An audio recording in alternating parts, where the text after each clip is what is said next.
wrong. Awesome. That was a great intro to start the stream. So, Jared, go ahead. Sponsored by Pepsi. Not sponsored by Pepsi. But we are rolling, correct? Yes. Rolling. We'll Okay. just make fun of Pepsi until they sponsor us. It's Yeah, all right. yeah. Until Hey, I'm drinking Diet Pepsi right now. Diet Yeah, Pepsi, drinking trash. Monster energy drink. It sucks. Dr. Pepper sucks. Mountain Dew sucks. Sponsor us, please. Please. All you We're fucking, using reverse psychology. We talk shit until we get sponsored. all you bastards with caffeine right now, I hate you all. Dr. Thunder is the way to go. All right, sorry. Go ahead, Jared. Get us rolling. Alrighty. For those who are watching on Discord, this is or on stream, this is a new experience for us. I have never done streaming through Discord, so I'm going to do the best that I can. Joining us tonight, we have Sir Thomas, played by Eugene. We have Spine Splitter, played by Michael. Fearin, played by Jordan. Warning Labelle, played by Renee. Rectic, played by Zach. And he is unable to join us tonight, but our other two members, is Kieran joining us? Is he in the room with you, Jordan? Or what is he doing? With me. He's clicking on buttons on a screen that I can watch. Okay. Can you hear us? But Kieran is involved. We don't get Jake tonight? Yeah, unfortunately we don't get Jake tonight. He had some issues he had to deal with. But other than that, we're going to do real quick. I can't talk tonight. Having a stroke. Real quick recap of the events that transpired last session that we got together. You all guys left the Moonlight Isles. You guys fought in a Coliseum. Michael got information from a very elderly mage about a specific mage he is currently tracking down so that he can kill. They basically got out of there. Fearin and Ook had a interesting time at a red light district, which, for those who haven't watched, it didn't end the way you're thinking. Get your minds out of the gutter. Perverts. Yeah, you perverts.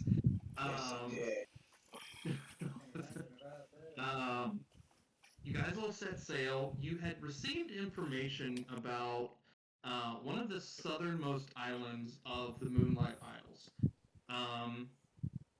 It was information that you guys had received in passing, but you were made aware of a witch doctor that was on the southernmost island, as well as some additional merchants that you guys could come across, potential upgrades for your weapons and stuff. But the merchants that are here,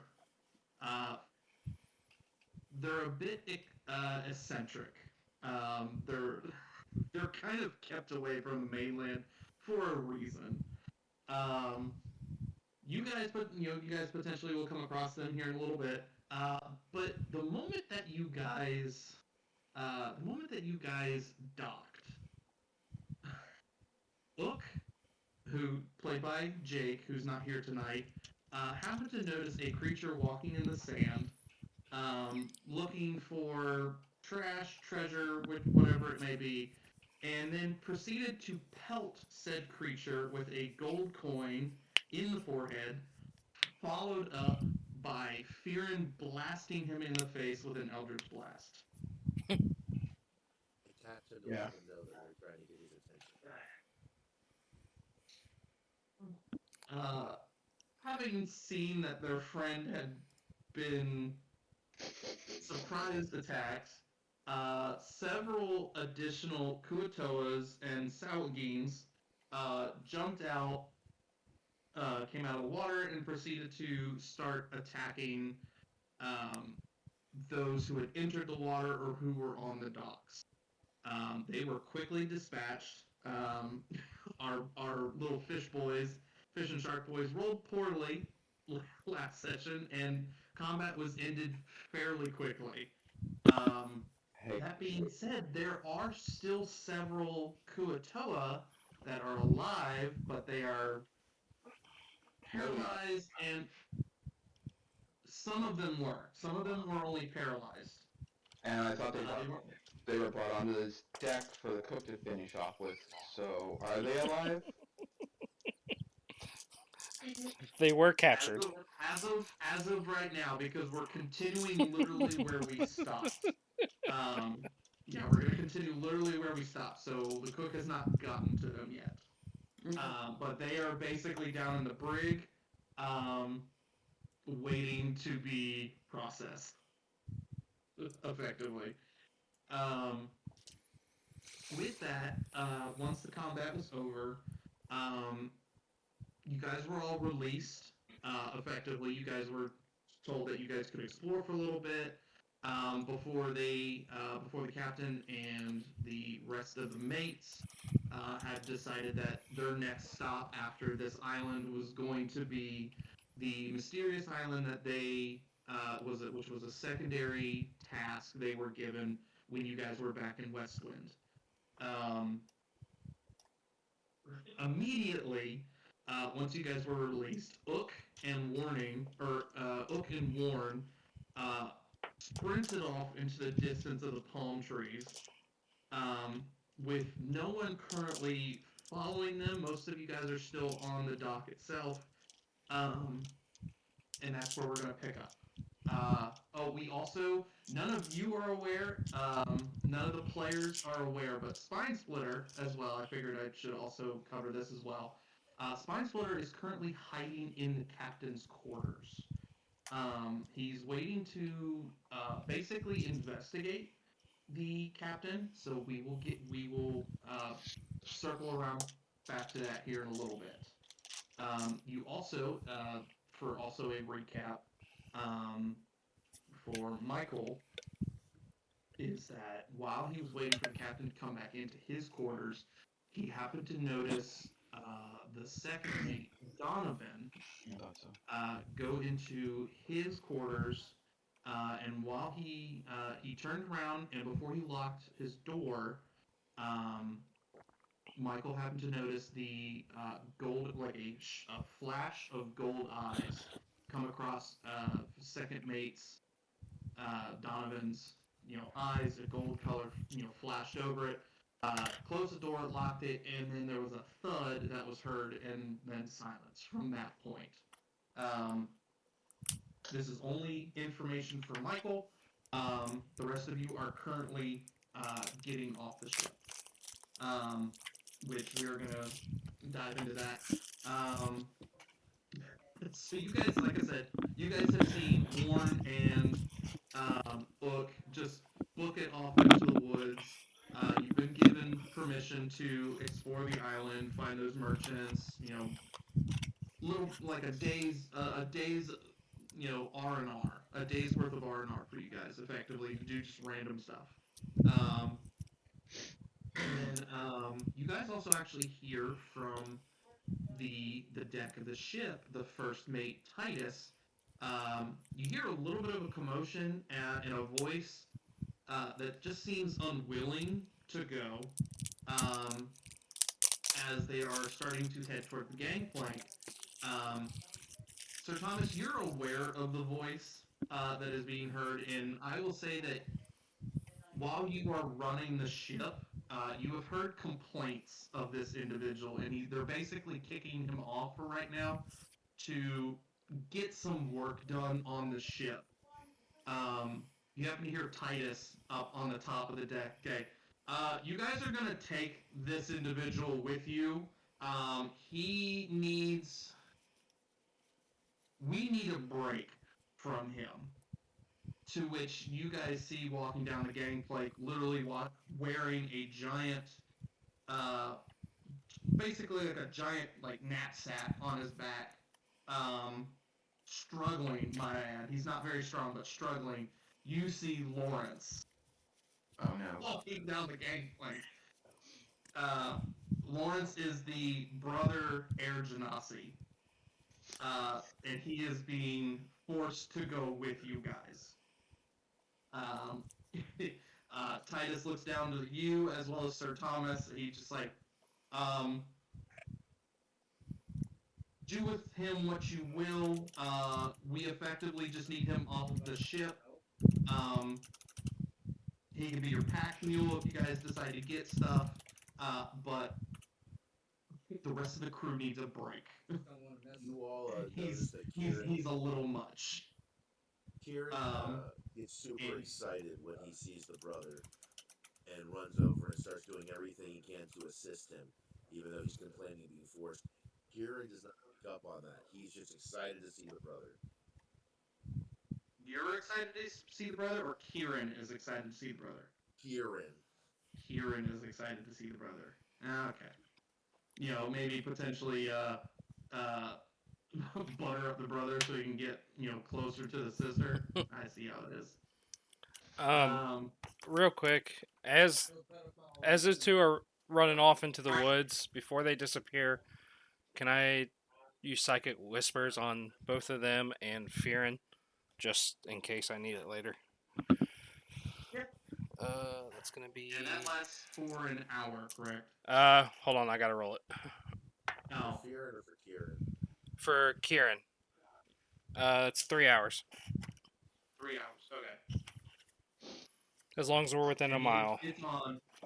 Who all is it on? You said Kieran, is it, and then it's also on Ook and Warren? Yeah, before they disappear off into the woods. Okay. Alright, I'll do my best. So, I'll do my best to remember Ook. Obviously, he's not with us at the moment. But I will do my best.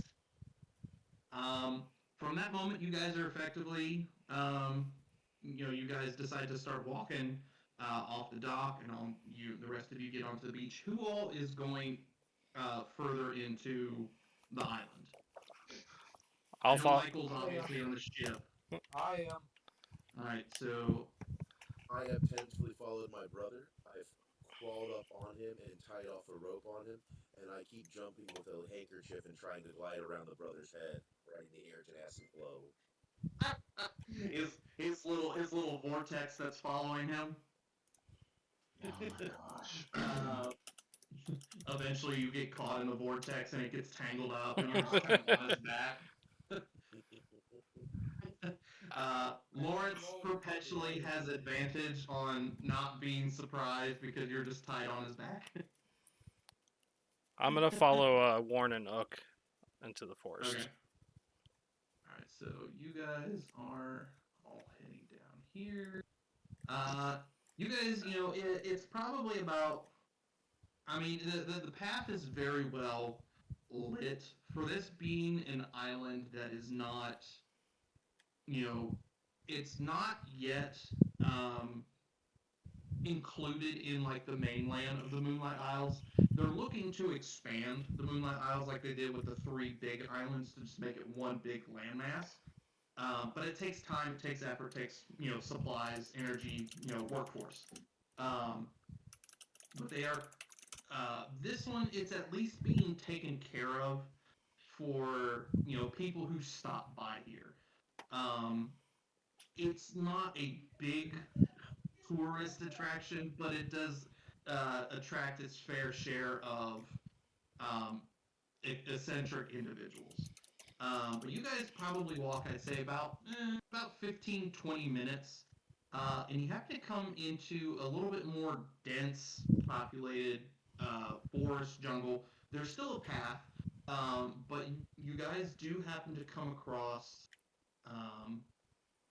Pull up this map.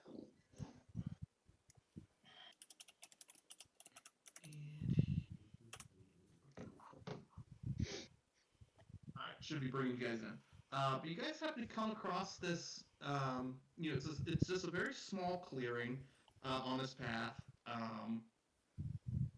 You've come across several different caravans of people. Some of them are really only focused on textiles and and clothing and so on and so forth. They're not like big ticket items. It's more just kind of like the fashion of the fashion of the place. Um, you come towards like the back end of this caravan, and there are three groups um, around that are centralized around this like small little creek bed. Um, you notice that they are in three distinct groups, and they sell three separate things. Like their focus is on collective focus here, collective focus here, collective focus here. Um, they don't sell anything that crosses the other. They're all each their own um, genius in their own expertise. Um, best way to describe that. But you do happen to see on the right side of the stream, yeah, two people or two groups. Um, one is a um, one is a gnome and an elf that are working at this one particular like a forge area. It's a very very small forge. You happen to notice the gnome.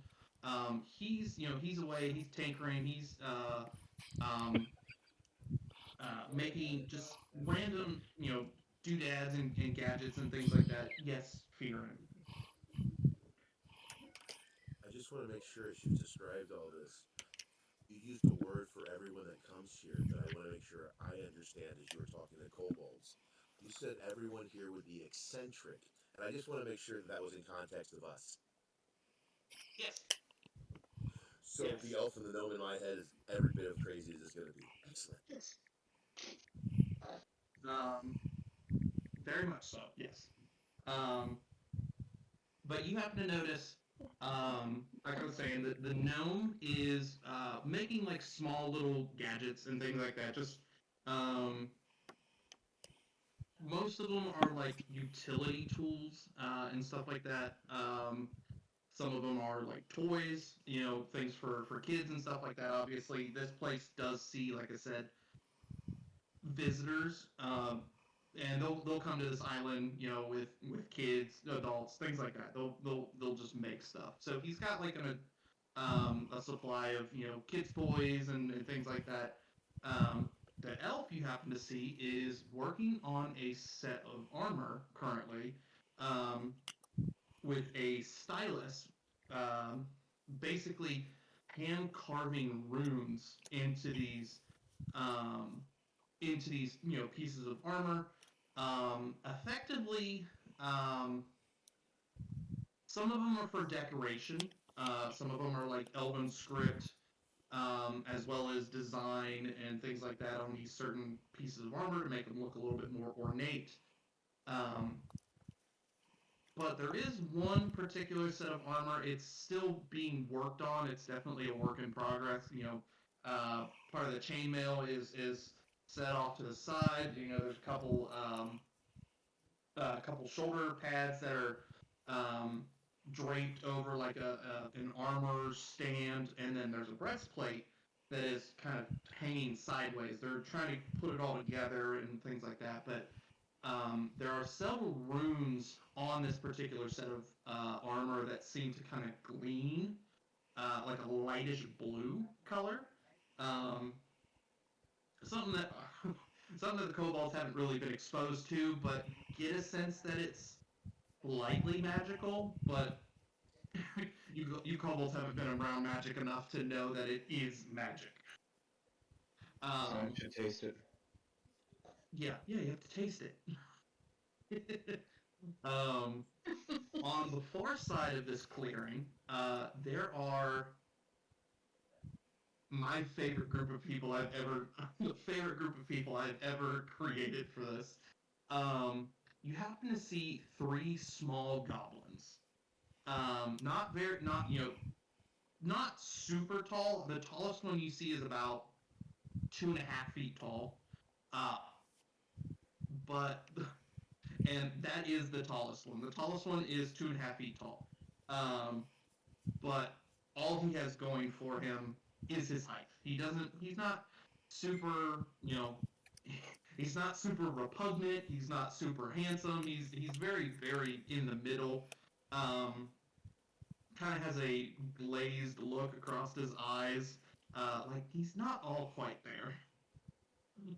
There's a shorter one that's a little bit bigger. Best way to describe him is round as a shape, right? He's he's very rotund, and he's just eating food and everything like that. And then there's another one who's very he's shorter than the other two, but he seems like he's the only one that seems to actually like know what he's doing. He's walking around, um, getting stuff ready to sell, things like of that nature. And on the uh, southernmost portion of the creek bed, you guys see uh, are two dwarves, a male and female. Um, they are. I remember. The male dwarf is kind of further back in the tent, but you happen to see like vapors coming from the exterior of the tent, effectively. And in the corner of one side, um, you do also happen to notice that there are like vials and flasks and stuff like that. There's liquids in these. Um, One would probably be able to surmise that this particular dwarf, he's like an alchemist, and he's just making concoctions and stuff like that, potions of that sort. He's making elixirs and such. The female dwarf, um, you can see her more clearly than the male dwarf. She's at a table transcribing on like rolled up. There's an unrolled piece of parchment that she's writing on, as well as several rolled up pieces of paper to the side. Give me one sec. Um, she's transcribing. She's not really paying attention, but um, with it kind of going hand in hand, there's each of them have kind of their own signs in front of their like little caravans. Um, this one particular for the dwarves, it's just basically a flask, split, and then the next of it's got like a sigil or a symbol for like magic. So you could kind of surmise that she's doing something with this paper and with magic, and that forth. But you guys, like I said, you guys happen to come up to this caravan. Um, what would you guys like to do? Who would you like to talk to?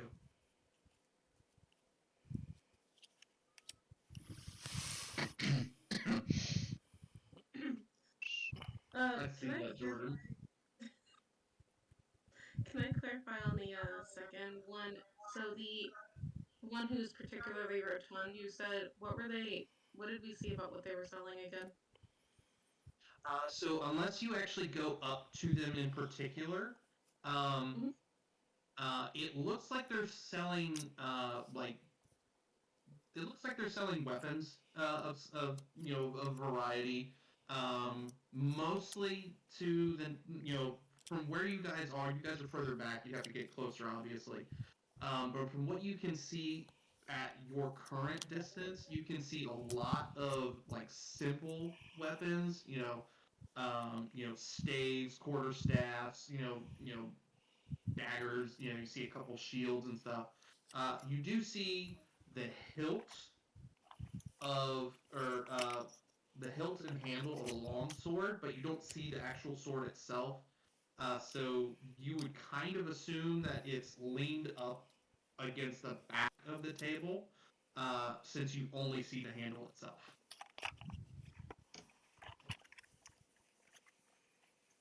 But they're mostly weapons and. I'll go. I'll go over to where the weapons are. Okay. Anybody joining him? Who want one? Armory Okay. people. Okay, so you're going to the armory as well. So you and Sir Thomas are going to the armory. Where are you going, Rec Deck? It's the armory, and then what the other two look like? I'm sorry. So the one is the armory, which is where the goblins are. Yep. The gnome and the elf, they are basically like artificer stuff and like an armorer. Okay. So like uh, they Yeah. make Yeah, I get it. armor or they can train. Yep. And then the other side is an alchemist, and you don't know what the other one is yet. It just looks like a scribe. I'll go to the artificers, the armorers. All right, so you're going to go to the artificers. Sir Thomas and Warren are going to go to the weapons. What about Fearin? You are currently just on the back of Kieran. Or no, sorry, you were tied around. You're tied around Lawrence. Where are you ordering Lawrence to go? I screamed at Lawrence in the nicest way possible. Let's get on over to that small one there. I want to see what he's got cooking. Try to get him to go over to the gnome. To the gnome. Okay, so you're going with Rectech. Warren, I'm gonna let you make this decision. For Ook, mainly just because you guys like to play brothers. Um, where would Ook like to go? The hell. Anywhere there's rust. I'm just kidding. Well, She's not wrong. Gonna he's go over to the not wrong. weaponsmith and start telling them how horrible they are at their weapons. I'd say yeah. I think Ook would definitely go to the weapon, Okay. especially All given right, that so was I'm gonna basically first deal. I'm gonna first deal with Fearin and Rectech. Or well, I gotta wait till he gets back. Um, You know what? Actually, I'll start with the three goblins. So Sir Thomas, Warren, and Ook. So you guys happen to walk up to these these three individuals. You Uh, thought kobolds were bad. you thought kobolds were bad. These are just so I'm gonna give you a little bit of heads up. Everyone that's in this camp, all they are is eccentric. They're very money based. They're part of a caravan. They got to play nice, or they get kicked out. But you guys happen to walk up to these three goblins. The one who is rotund, as I said earlier, very round. He happens to look up at you, um, nods, and then proceeds to go back to his eating. He's just literally just eating bread, cheese, a couple pieces of tomato, uh, basically anything that they're not selling, and it's stuff that is foiled. They wouldn't sell to visitors. So he's just sitting there eating a bunch of just garbage, effectively. But he's nonstop. The taller one looks at you guys, um, and closer inspection. Um, like I said, he is about 2.5 feet tall, so he's the taller of the three. There is not much going on upstairs. You see a little bit of drool in the corner of his mouth. His eyes, like I said, are very glazed over. Um, you get the inkling that he's not intelligent by any means. Um, but the smaller one, who is almost a from a distance, Fearin, you can see this guy. He is almost as tall as you. You're actually taller than him by like an inch. So you're bigger than him. Um, but the very very small one looks up to the three of you. He has to basically crane his neck back if he wants to look Sir Thomas in the face. Um, but he kind of goes between the three of you, and he addresses you guys. Hey guys, what do you got some new customers? What are you looking to buy? What do you have? What do I have? Uh, well, I got a bunch of weapons that have come across. Come across. Mostly they're from dead people. Nothing that we have done. We come across dead people. Um, and they're not using the Do weapons you have anymore. any So swords? in long swords, yeah, I got one long sword here in the back. Um, I like this one particularly, but I'm too small. I can't use it. Uh, are you interested in this particular longsword? I might be. Okay. He just like he turns around and points to the taller of the taller one. Uh, he understands simple commands, so he gives him a very simple command. Uh, he looks at, hey Rake, go get that longsword. Uh, and Rake just looks at him and goes, okay. He looks around the corner of the table, picks up the longsword. You happen to notice that he doesn't grab the handle. He literally just grabs it by the blade. And then proceeds to walk around the table again and, hand it to his brother. And the brother has to actually like lean up against the blade to hold it from falling on him. But it's just like, yeah. Here's my longsword. You're looking. You like what you see? Okay, so it's just like a regular long sword. Very much just a regular longsword. Uh, Okay. he's polished it uh, to the best of his ability. Um, they know nothing about like using grindstones to get them back sharp. They know nothing about keeping the weapon maintained. It does look relatively decent. I will say it does look decent. The person who it belonged to before they acquired it looks like they took care of that particular weapon. Um, but their form of polish is basically like spit shine and make it look pretty. Okay, what about something like a flail or a warhammer or a mace, There some are kind of blunt weapon? um, there are there are only two other. So from your height, you can kind of see more back into like their tent, and they really only have like maybe two other martial weapons that you would be able to use. There is a flail that they have. It does look kind of beat up. It's not very well maintained. Um, but they do also have a they do also happen to have a great sword that they it's literally just sitting on a crate. Um, it looks to you like it would be. I mean, it's in good condition. Um, that one's actually been maintained. It's their prized piece. Um, but yeah. Hey, I see you looking at that great sword there in the back. Yeah, you interested in that as well? How much for it? Ooh, how much would I want to give to part with a great sword? Um, going price here on the island is about 70 gold pieces. I'll take it. Well, whoop-de-doo, we got ourselves a sale, boys. And he turns around and high fives his brothers. The obviously How you much can't while reach we're at it? While we're at it, how much for that flail over there? the It doesn't flail look like is it's in the best shape. um the flail is not much. We haven't been able to find anybody who can properly maintain it. So you can get for about 20 gold. I'll give It you kind 10 of gold for it.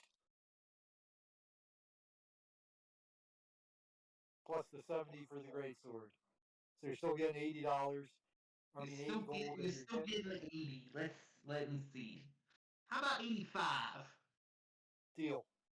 Deal? Okay. Man's got himself a flail and a greatsword. You proceed to get those weapons. They walk or he happens to he walks you to the great sword. Obviously, any salesman's not going to let you just walk into his merchandise and stuff. You might be trustworthy. but salesman, such. That being said, I need Warn, and I need you to roll for Ook as well. Okay. I need you both to roll wisdom saving throws. Okay, let me pull up his sheet real quick. Alright, I'll roll my wisdom saving throw first. The wisdom saving throw DC 14. Oh god.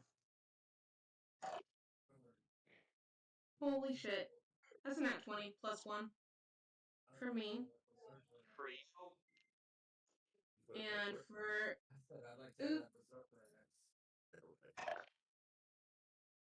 Ook, that's a 12. Goody, goody, goody.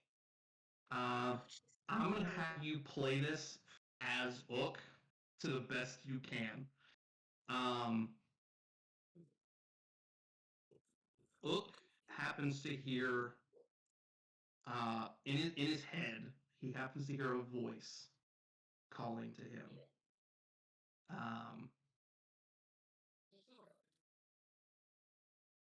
I see a potential new warrior that has much potential, has graced himself among my presence.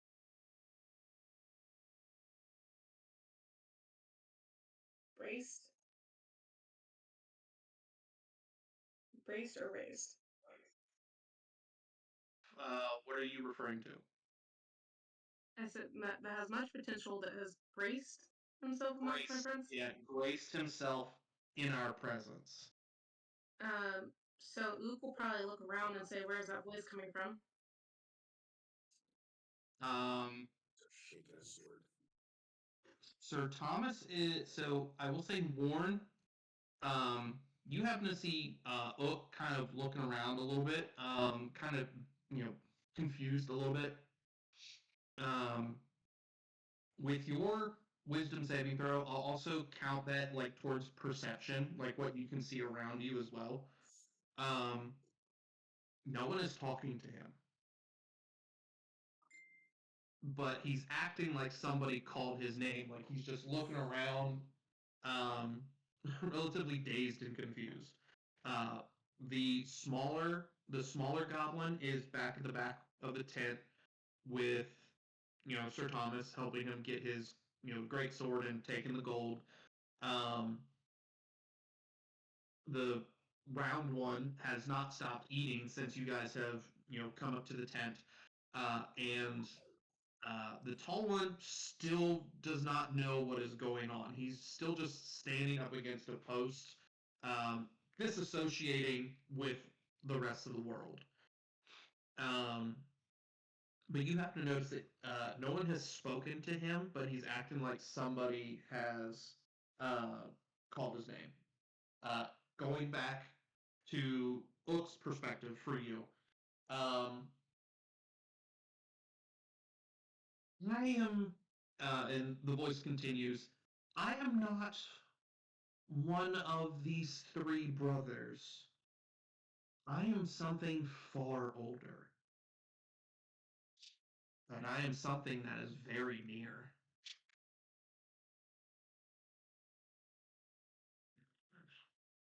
I'm responding to this as Ook, correct?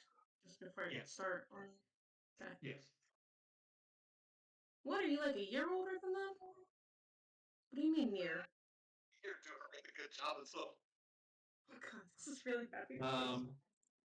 Played together too much. I'm actually about 100 years older than these individuals here. I happen to notice.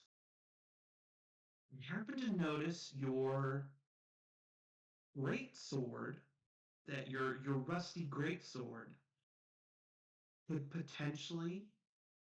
I could be a good partner to that great sword.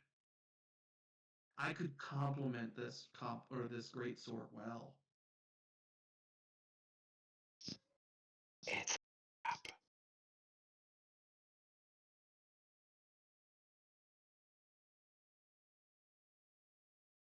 Can you make it more rusty? Rusty? And I don't know if I can make him more rusty, but I can certainly cause more damage.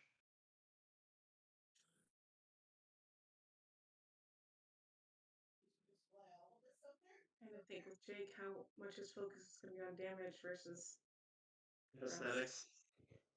It's purely rust, we all know it. He loves that sword. I know he loves that Well, sword. really loves that sword. Hmm. Little hint, I have not told him to get rid of his rusty greatsword. I said that it could complement his rusty greatsword. So Ook has about the same intelligence as I do, right? Not intelligence. What intelligence? Yo, kobolds. I mean, The only intelligent one really is Michael. Yeah, exactly. And Rectech, a little bit. hmm. I like the sound of damage if I don't have to take the effect of losing the amazing rust of my greatsword. I don't think that'd be the right words to use, but close enough. How about this? If you ask the smaller goblin about a weapon that he has in the back of his cart, something not known to you, but you bring it up to him, I can promise you this. If you take me with you, I can take the visage of whatever aesthetic you want. Should you want me to be a rusty weapon? I will become a rusty weapon for you. You only need hold me. Sorry. We made it past 2 minutes, right? Anyways, so we made it past the 2 minutes, right? Yeah, we're way past the 2-minute mark. Doing real good today.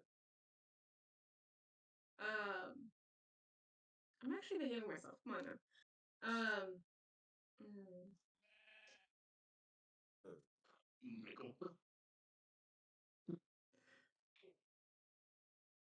if I knew Ook as well as I think I do, he would well, first of all, I think he would ask what they mean by aesthetic. But to counter out the roleplay. The word aesthetic. To counter out the roleplay. Yes. Ook would automatically get the attention of the smaller goblin. It does not matter that he's currently occupied. Okay. How do you get the small goblin's attention? You're doing this through Ook.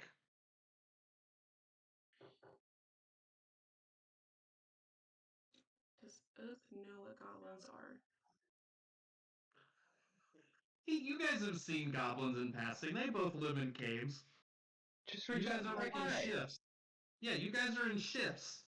You know, you guys are XP fodder for adventures. You just like I said, you take shifts. The kobolds are at night and goblins are during the day. Oh wait, you! Pointing at him with his rusty greatsword. And Hi. people hold it. Yeah, can I help you? I'm currently helping the tall man over here with his weapons.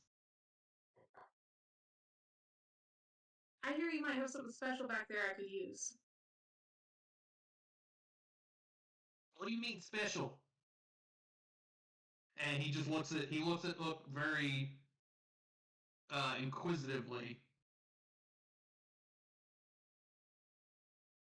Mm.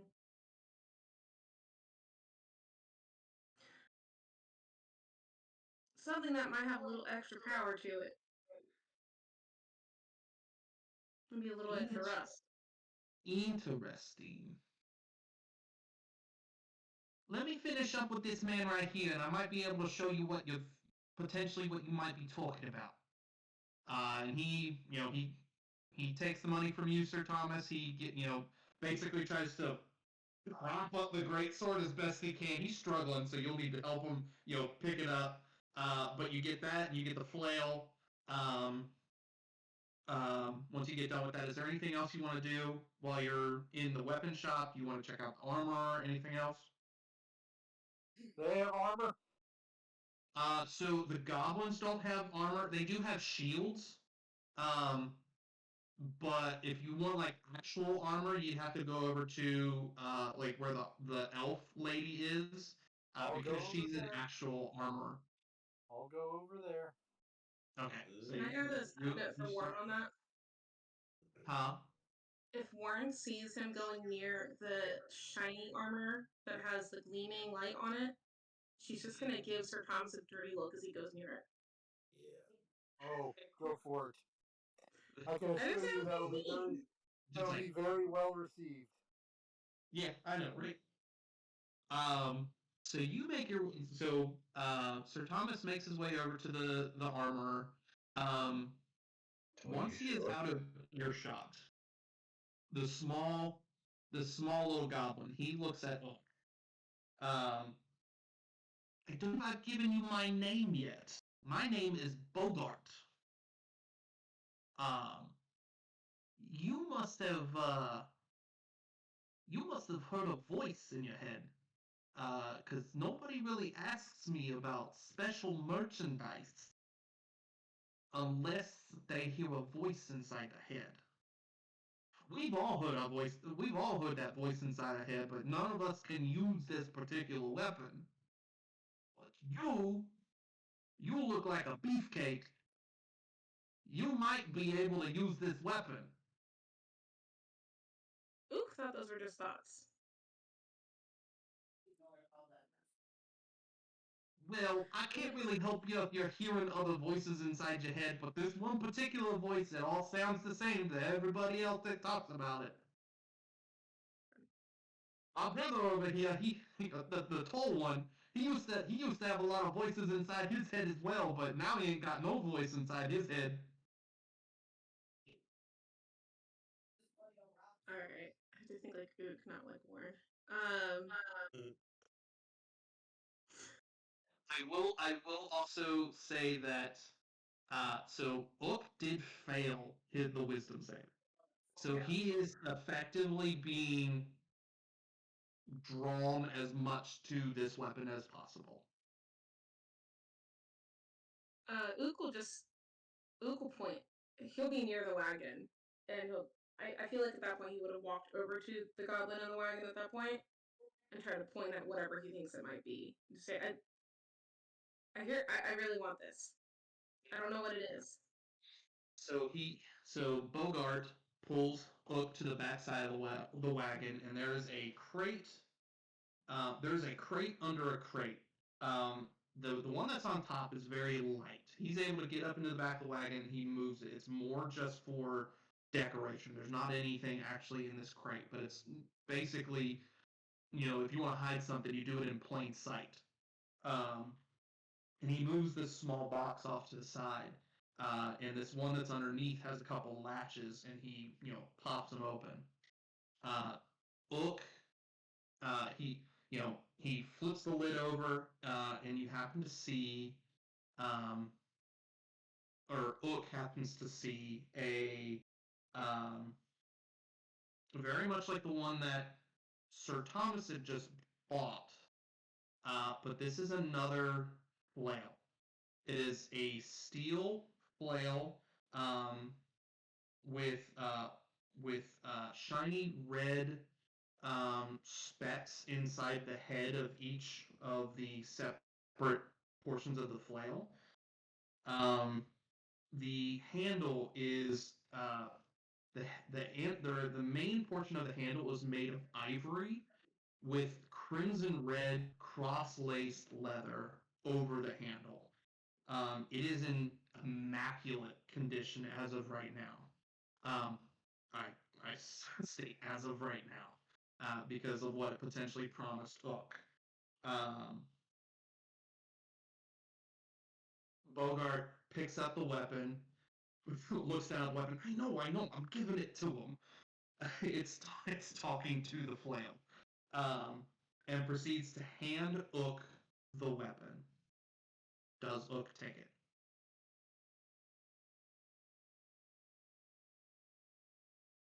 Give me 0.2 seconds on this.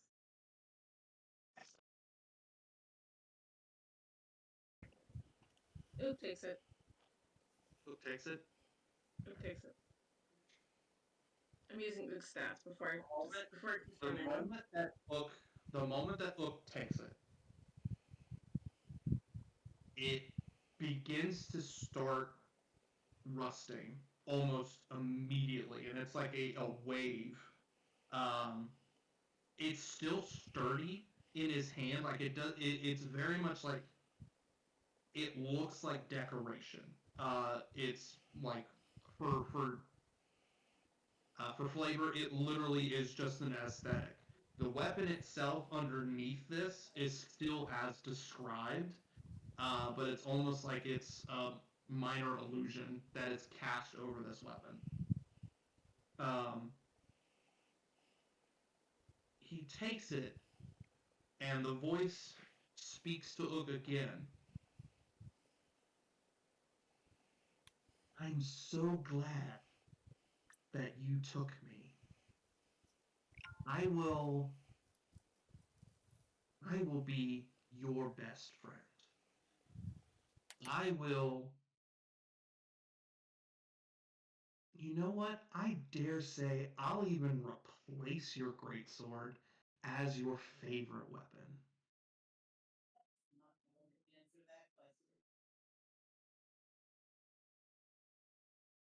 I don't know if I could see him wanting to replace that sword. Cool. But Cool. use me when you feel you want to. But for the time being, all I asked was that you take me. So that part of the bargain has been completed.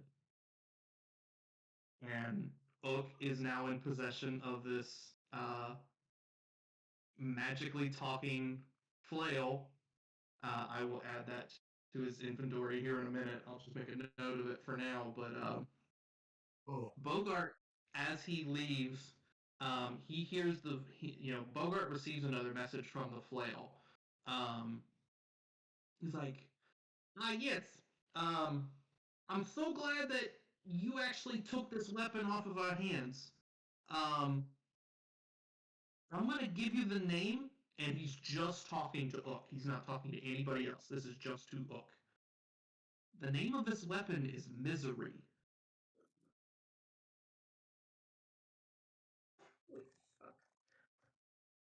I'm so glad you're getting her off my hands, because maybe in my brain I'll actually have some peace and quiet up there. As she tends to drive away our customers. With that interaction with Ook is completed. He is now in possession of this blow. Is there anything that Warren is doing here at the armorers? Well, Or sorry, not the armorers, the armory, the weaponry stiff. now that Warren has seen Sir Thomas walk away with the flail, she's gonna follow over to the armor elf, the elf who's working on the armor. I would like to Okay, so know, you're as Warren, how close by is the elven person, and where is the gleaming armor located exactly in comparison to the? Also Ook does join you, by the way. I'm gonna say Ook just follows you. He didn't need anything else. So as of right now, that's at the gnome and elf portion of this. It's Rectech, Fearin, Lawrence, Sir Thomas. It's everybody now, right? Correct. Hold on. Because I know Rectech said he was going here first. Rectech was also going to the artificer too. Yeah, he was going to the artificer as well. Sir Thomas was going to the armorer. But you're joining them, and so is Ook. So yeah, I believe that is everybody. So you happen to get all these people. Everyone in your party, aside from Spine Splitter, which we'll get back. We'll get to you here in a minute. You guys all happen to, gather around this. At first, they don't notice you guys. They're so focused on their work because it is super detailed stuff. The elf lady, she is working on just basically a massive set of plate armor. This easily could be something. I mean, it's like a at first glance, it's so intricate and so large, it looks like it's probably a commissioned piece. So someone has probably already paid for this and they're looking to just get it built.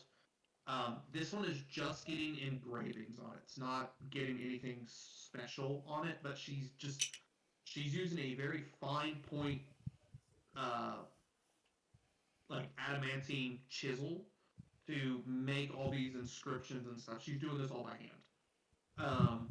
The gnome who's at a desk, making, tinkering with something, something metallic and it's cylindrical. He's using a bunch of like small, intricate parts and things like that, and put things together. But he's wearing some kind of like, it looks like he's using some glasses as he's looking down, as he's working on this. But until one of you addresses them, they are not merchants so much as they are tradesmen. So you guys have to talk to them before they will address you. Can I sneak over to the armor that has the gleaming light from it? You just go up to her and you say anything? Or you just like walk up right next to her? I walk up right next to her. The one that looks like it has the magic coming from it, specifically. Just to be very clear on that. Okay, so that piece of armor is actually behind her. So the way she's facing here doing this stuff. The gnome is like in front of her to the right, but the piece of armor is like towards the back of the tent behind her. So she actually does not notice you over there yet. Can I think Warren would at least have the basics of being a polite person, which would be Who are you kidding there? What person? Polite kobold? the basics, Polite kobold. knowing what to do. If I can, I would like to try to sneak over to this and take a bite out of it. Bite of the armor? Yes. Oh boy. Not damage it, just bite it. Like basically what you would do with like a gold coin to make sure it's actual gold. You just kind of make sure it's real. Yes, yes, exactly. Okay. Okay, yeah, that's fine. You never know. Armor could have a special taste. Yeah, this tastes like lead. I mean, Spine Splitter won't know, but Yeah, Spine Splitter won't know any of this. So you walk up to the kind of shiny piece of shiny piece of armor that is draped over this armor stand. It's like I said, it's in pieces. There's shoulder pads, there's like a breastplate, and then there's like a portion that goes underneath it of like the chainmail. The chainmail looks like it's similar metal, as the breastplate itself. How tall is Warren again? 2 foot. 2 foot. Okay, so you can reach the bottom portion of the chainmail to take a bite out. You can't actually reach the breastplate. But if you're gonna you can bite the chainmail. Give me Oh, I want to. Give me an intelligence check. Just a raw intelligence check. Oh boy. This is gonna be a 5. It tastes like metal. No zappies. Yeah. It tastes like metal. It tastes like those copper pieces that you probably have licked before. Back when you were in Voltra and West Wind, just sitting there, getting all the flavor off of those coins. Just So no zaps or tingles or anything from the magic on it. no zaps or tangles, just metallic. To you, anyways. And everybody else notices a actually no. The rest of you who are standing here, so Firin, uh you know what? I'll say it works off of your guys' passive perception, even if it's not very high. You guys all happen to see small crystalline uh, formations coming off of Warren's tongue that are clear in color, with a chilled vapor coming around. Um, she has icicles forming on her tongue.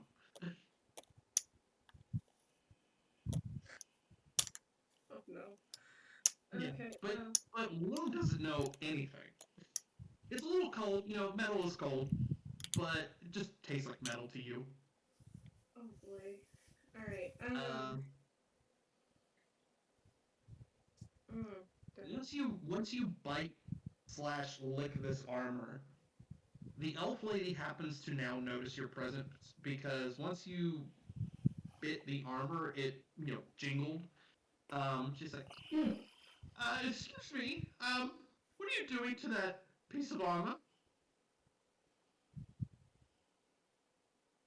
sorry, but it's so shiny, and I just want to know what kind of special skills it has. It's shiny because it's magic. And then she looks at the rest of you and she's like, oh, customers, Glade. And she starts slapping the gnome, basically almost shoving him off of his little chair that he's on. He's like, ooh, yes, darling. And he's just like, customers, yes, how can we help you? And he looks at the rest of you. Anything particular you're looking for? We make a bunch of doodads and gizmos, and I mean, she does it. That's my job. Um, but she mostly does all the armor and stuff like that. But for anything that's intricate and like clockwork stuff and things like that, I kind of get in there. It's just like he proceeds to like try and show you all of his goodies all at once. Like I said, he's not a salesman. He's literally just a tradesman. He's like, look at it, look at it, look at it, look at it. Um, and Lawrence has to turn around so that Fearon can see this, because otherwise he's looking at the two dwarves across the stream. Um, anything you guys are? Is there anything you guys are particularly looking for? As as I finally make eye contact with the gnome, who is very excited, I look at him directly and ask, "In common." Well, gosh darn, who wears the pants in this relationship? And as I say that, I begin to urinate and letting the breeze tinkle and splash urine into the face of the gnome. It's more of a vapor rather than a stream, because you're caught in whirlwind, or like the small gusty wind of the air genasi. So it's just like he thinks it's refreshing. He doesn't know that you peed. Um, Also, to answer your question, he doesn't verbally say anything, but when he hears you ask him who wears the pants in this relationship, his cheeks blush and he goes down like here, and you kind of see him just kind of go like nod back to the to the elf.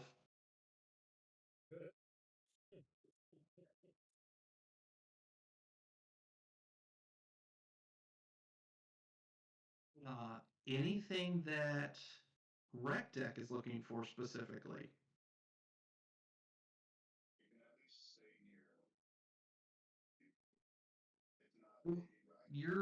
I'm not getting any sound from you. Sorry, I was muted. Originally you said the officers were also the armorers, but you're talking more like enhancements. You're not talking like actual blacksmith. Yes. Okay. So I'll so yes. I'll go over to the other group after Ook and all them leave, and I want to know if they got any special light armor. If not, I'm looking for studded armor, studded leather armor. Well, so she has so she is like an actual armor. She makes so she's an artificer partially, but she is like a smith. You know, she can make armor if you need it or request it.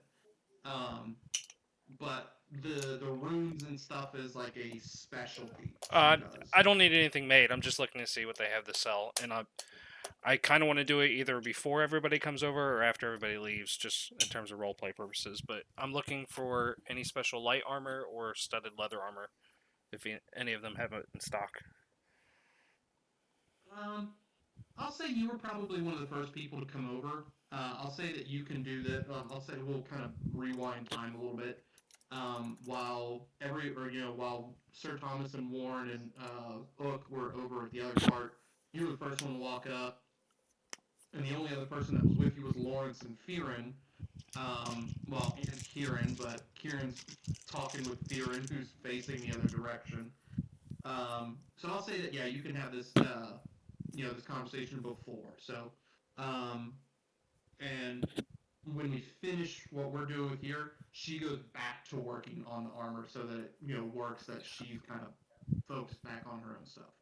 Um, but I'll say at this point, you've walked up to her and she's looking in your direction at this moment. So she's like, "Oh yes, a customer. Um, how can I help you? Uh, What anything just specific you're looking for?" just in the interest of time, do they carry any light armor? Yes. Uh, They carry up to medium armor. okay. They can make heavy armor, but that is commission stuff you have to pay for. Do they have any Uh, um? Do they have any like uncommon armor or anything, or is it all just common? um, she can make uncommon armor. Like she has regular common armor, but if you just want like a simple enchantment on it, that could be Okay. done fairly quickly. I'm just gonna buy two things of studded leather armor in small size. Small size. They've got kid sizes of armor.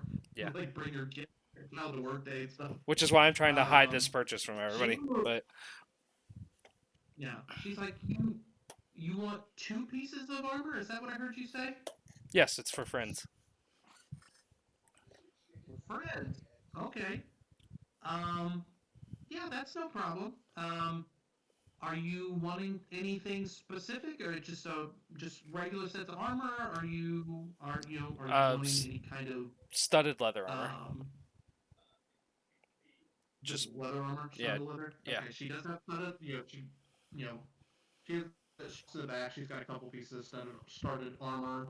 That she's got like on a shelf and things like that. She has to like sift through several pieces of armor to find two small pieces of armor. Um, and she brings them brings them back up to the front. It's like, is this the only thing that you wanted? I also do some simple protection stuff for people. Are you looking to get anything on this? Then this is where the uncommon, or like just to get that like +1 bonus or whatever it is for it. I didn't really see anything in the list I was looking for, so for now, this is all I want, just so we can move along.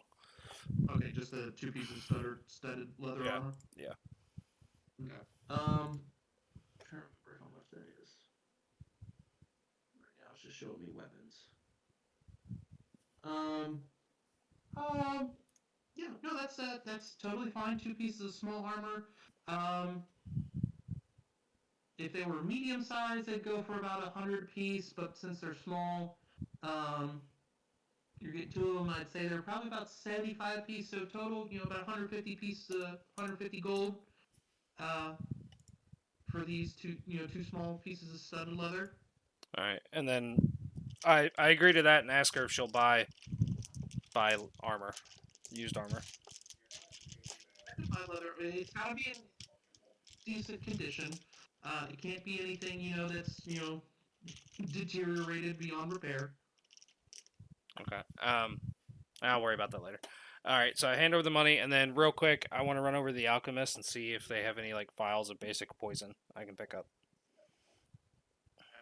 All right, so at that point, you walk over. The rest of the group walks up to the elf and the gnome. She, like I said, she has gone back to the armor, and things like that. But you walk over to the other side. Across the stream. You happen to see um, the alchemist and um, the scribe. Scribe.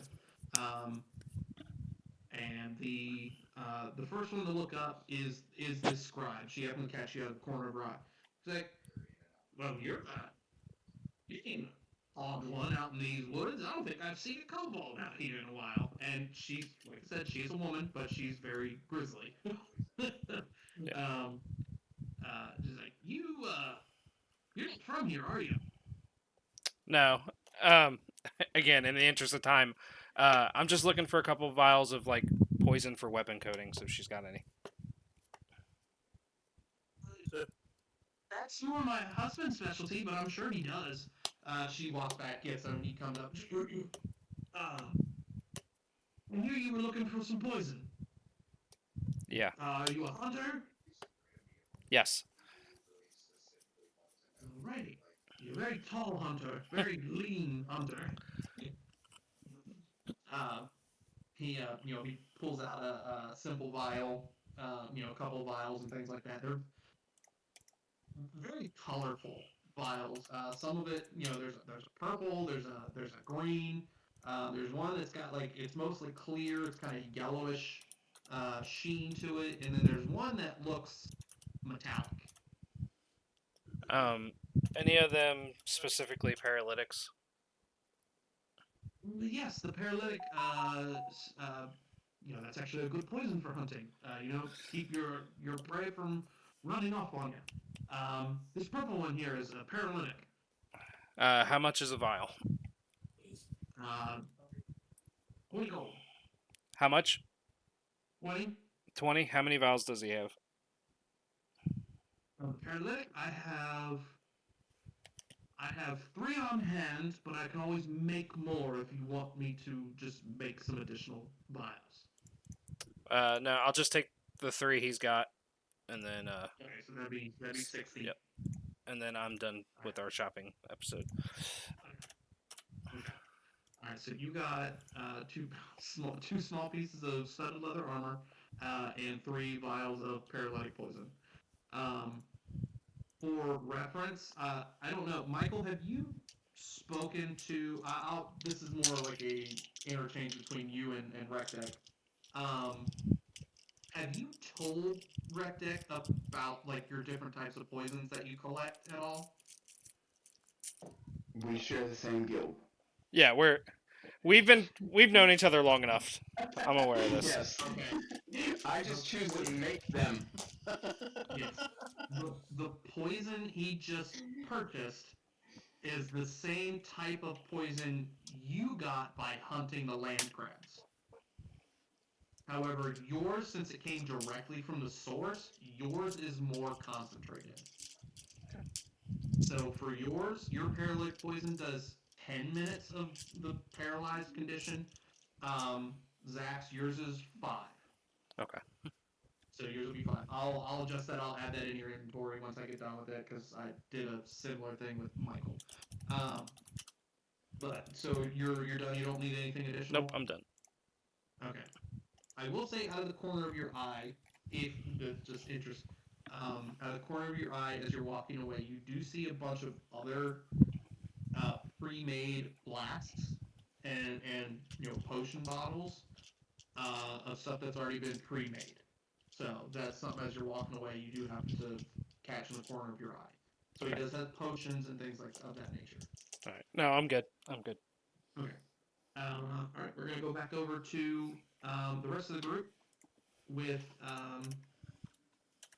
the with the gnome and the elf lady. Um, and this is where we're catching up. So, Warren has bit the armor. Fearon has peed in the face of a uh, of a gnome. Um, she's like, "Oh yes, you're coming back." She happens to notice you as you're walking back up. I hope you enjoy your purchase. Going forward, let me deal with the rest of these individuals. She goes back. She she looks at She looks at Fearon first. Um, she gives you a look because she heard what you asked her husband, and she just gives you a look, and it's just like it's a link between you two, and you get the feeling that like, yeah, that's right, I'm the one that wears the pants. She has a aura of confidence that can only be acquired by being by wearing the pants in the relationship.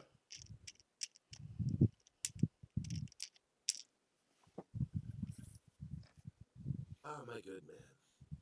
As I'm saying this, I'm wiggling my way out and kind of sliding and blowing my way out from behind Duder, freeing myself. I see all these wonderful vials and great things that we can do to a woman that will make sure that the pants never go on again. Shall teach you very closely what my master Jiraiya-sama taught me. I want to go over and I start picking up the different vials and putting them on my mouth and trying to see which one's long enough. I look for the one that reminds me of the same color of purple that was the poison that may not have been purchased by Erectech for being able to. So I take it over and I find it and I go to roll to persuade him into watching and learning a new technique. The gnome. Let me roll for it. Yeah. Should be Okay. let's see, -2 persuasion. Perfect.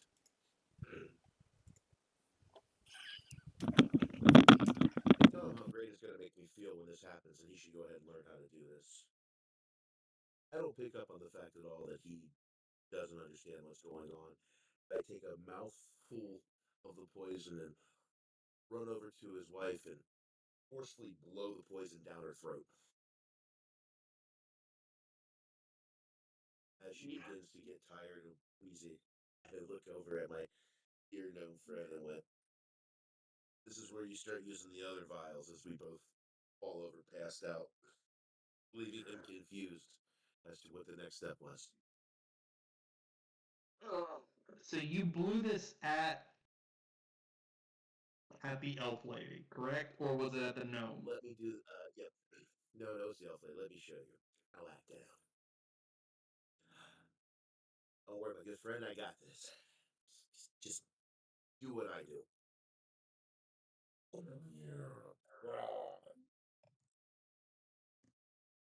Your turn. Yeah, like that. You guys seen it on camera. I've seen it in real. He, the gnome is in the gnome is flabbergasted as to what just happened. Um, he looks at the rest of you guys. You're passed out at the moment. He looks at the rest of you. Did he just knock out my wife and then proceed to make out with her? Completely confused at the whole situation. Um, uh, he then hops off of his stool. Um, you're passed out, correct? You said you're passed out, or are you just I'm prepared. paralyzed? Well, technically, we're both paralyzed, so You're we both just can't paralyzed. move. It's just straight. We're both paralyzed and completely aware. Oh boy. Um, he does his best to kind of like pull his wife back up, at least into a sitting position, so that she's kind of like propped up against like one of the posts and just kind of like this. Um, he walks up to you. He leans down, um, in his ear or in your ear at first. He's just like, I'm only doing this to save face as her husband. Because obviously I gotta stand up for my wife. Um, ain't gonna lie, that was kind of hot. Uh, but then proceeds to tie you up and hand you back, and like kind of drag you back towards the air genasi, and looks back up at Lawrence. Is like, you lost something. So you are tied up and paralyzed, well restrained. But you now know some You of just his made his name. deep, dark interests of this gnome. You do have some interest or some insight onto this gnome. Um, it does take a few minutes for the paralysis to no longer take effect. So about 5-10 minutes goes by. You can't really talk to the elf lady. Anybody who's wanting to get additional armor or anything that was on it, like Warren was talking to the elf lady. This all happened, and then she just kind of went drooly on you, and couldn't really respond. Um, in that time frame, the gnome is trying to obviously sell you his gizmos and doodads. Um, there is one that he is working on. It is a prototype of something. Um, and he just like he tries to his best to kind of like bring you in and gather you around because he really wants to showcase this particular prototype. Um, he's like, I heard, I, I received a freedom from some friends of mine out east. Um, they sent it to me, and I basically had to reverse engineer this whole thing so that I could make it myself out here. Um, and I think I finally got it. He proceeds to start the thing that he was working on prior to you guys. Um, when you guys first walked up, and he was really kind of putting bits and pieces together. He's just like, give me a couple seconds. You guys see him literally like snap some parts together and use some pins to like keep things held in place. There's a spring that goes in one side, and he holds it up. Um, at first glance, it's very weird looking. It's just got a wooden handle with 6 cylindrical rods that look like they rotate in in one particular direction. There's a small hook on the top portion of this handle, um, but it's nothing that you guys have ever seen before. It's something that's been completely that's brand new engineered. Um, he's just like, I want to show you something. He takes you guys to the backside of the tent, and you notice that he starts pouring in this like black coarse powder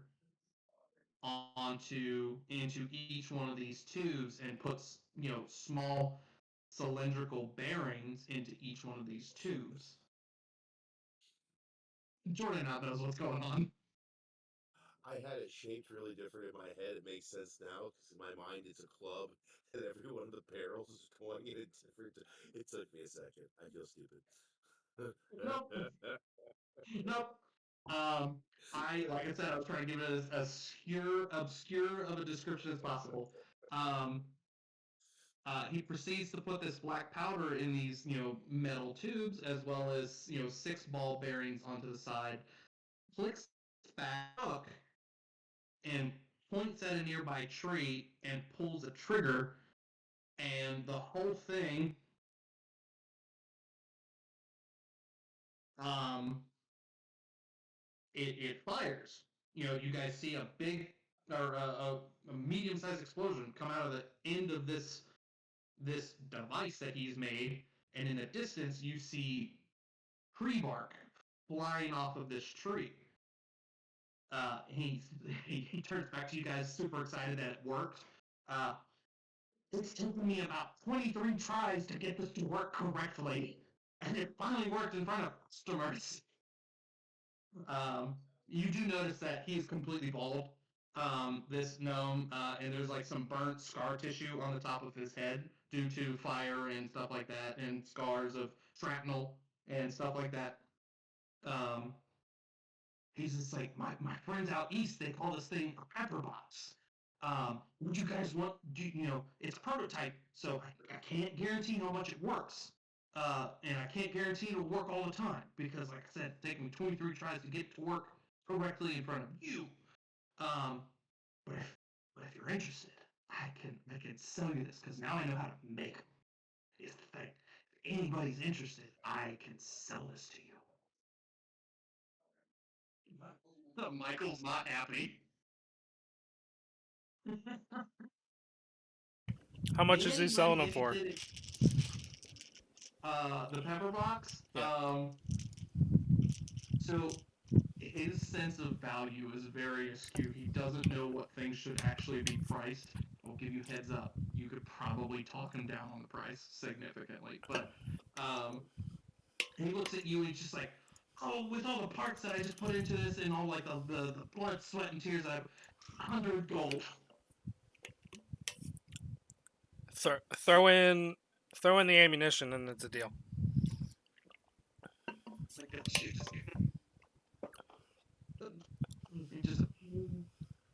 How much ammo do you want? Let's see. 6 shots to a. How much ammo? Okay. How much ammo for this specifically does he have? He's got about 60 rounds. But it's just ball bearings. That's all it is. It's not actual ammo. You see that they're little like ball bearings. Wait, I can use ball bearings in this? Yes. Okay. Well, I don't. I'll buy out his ammo too, but I've got more than enough to last me for a campaign. Yeah, he's got like he hands you a small sack of like 60 ball bearings, and he just like, because you paid for the gun itself, and he hands you that, and you give him 800 gold pieces for this experimental. You said 100. 800. Oh, you cut out. Because when you said 100, I was like, deal.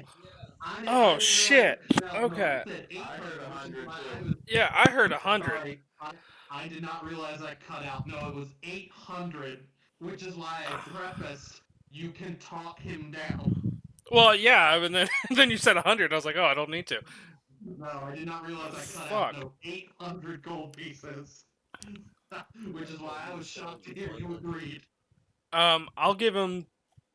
I'll offer 250 and advertise it for him. Ooh. Give me a persuasion check with advantage. Excellent. I'm playing college football with that. Awesome.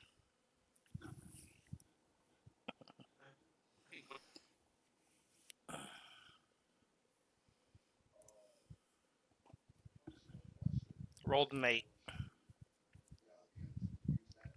With advantage? Yep. I rolled a 6 and a 5. Jesus. I thought you killed Grim. Well, you're in luck because the wisdom check you rolled was a 4. So that worked out fantastically for you, even with that poor roll. He gets super excited. Like his eyes, you see him like get super wide, like someone who's on, referencing back to when Ook and Fearin went to the apothecaries, how their eyes look super dilated. He is doing the same thing with his eyes. It's just super bug-eyed. He's just like, "You'll advertise my weapons?" Yes. And just for my knowledge, what's his name again? You not actually asked his name. Oh, He gets super super ecstatic. He's like, "Oh my gosh, I haven't told you. Uh, first off, this is like I said, this is a pepper box. This is something that I found out east. But my name is Gimbal. So when you go out and tell people, reference them Gimbal's pepper box." Kimball's pepper box. All right, will do. Zach has a pepper box. That I am not proficient in. So You will have to practice. But you said you have a lot of ball bearings, so you have plenty of time to practice. I have And you're on a pirate ship. I have a bag of 1,000 that comes standard. So Yeah, I know. So you got plenty of ammo. Um, okay. Uh, so yeah, he's bought a pepper box and studded leather armor. Um, what about? I gotta get back to Warren. So, um, I will say at this point, Warren, you've stopped licking the armor because your tongue is effectively frozen. Not frozen solid, but you can tell it getting very, very cold and getting harder to lick because it's just icicles. Um, at this point, the elf is starting to come to, um, and she's just like, "Well, that was unexpected." And she looks back over to her gnome husband. She's like, "I heard what you said. We'll have a conversation later." Um, but she looks back at Warren. She's just like, last thing I saw before I went to the ground and was looking at the top portion of my tent, uh, I noticed you were licking my magical set of armor. Why?" I'm I just gonna, wanted to. Go ahead. I'm gonna cut in here and say, these are a bunch of kobolds. What do you expect? They are I not mean, known for intelligence, manners, basic decency. Yeah. I just wanted to know if it would have a different face. the tall one was rather. She references to Rec, or Rec Deck. That He's tall one was probably the relatively best of this decent. group that have had the misfortune to sign on to the ship that I'm the third mate of. Uh, yeah. Go ahead. No, no, no. Go ahead. You're fine. I was just like, well, we've not had very many kobolds out in these parts, so Why don't we first have him and the impression, goblins get together and see who kills who first? well, the goblins have proved themselves as merchants. At least the small one has. Oh, I know. I bought a couple items from him. Speaking of which, how much for the magic armor over there? What's the story with that? So the magic armor currently, the one that Warren was licking, so Warren hears this as well. Uh, that particular set of armor was a commissioned order. Um, it's a simple breastplate with some like additional greaves and everything else, shoulder pads, such like that. But they wanted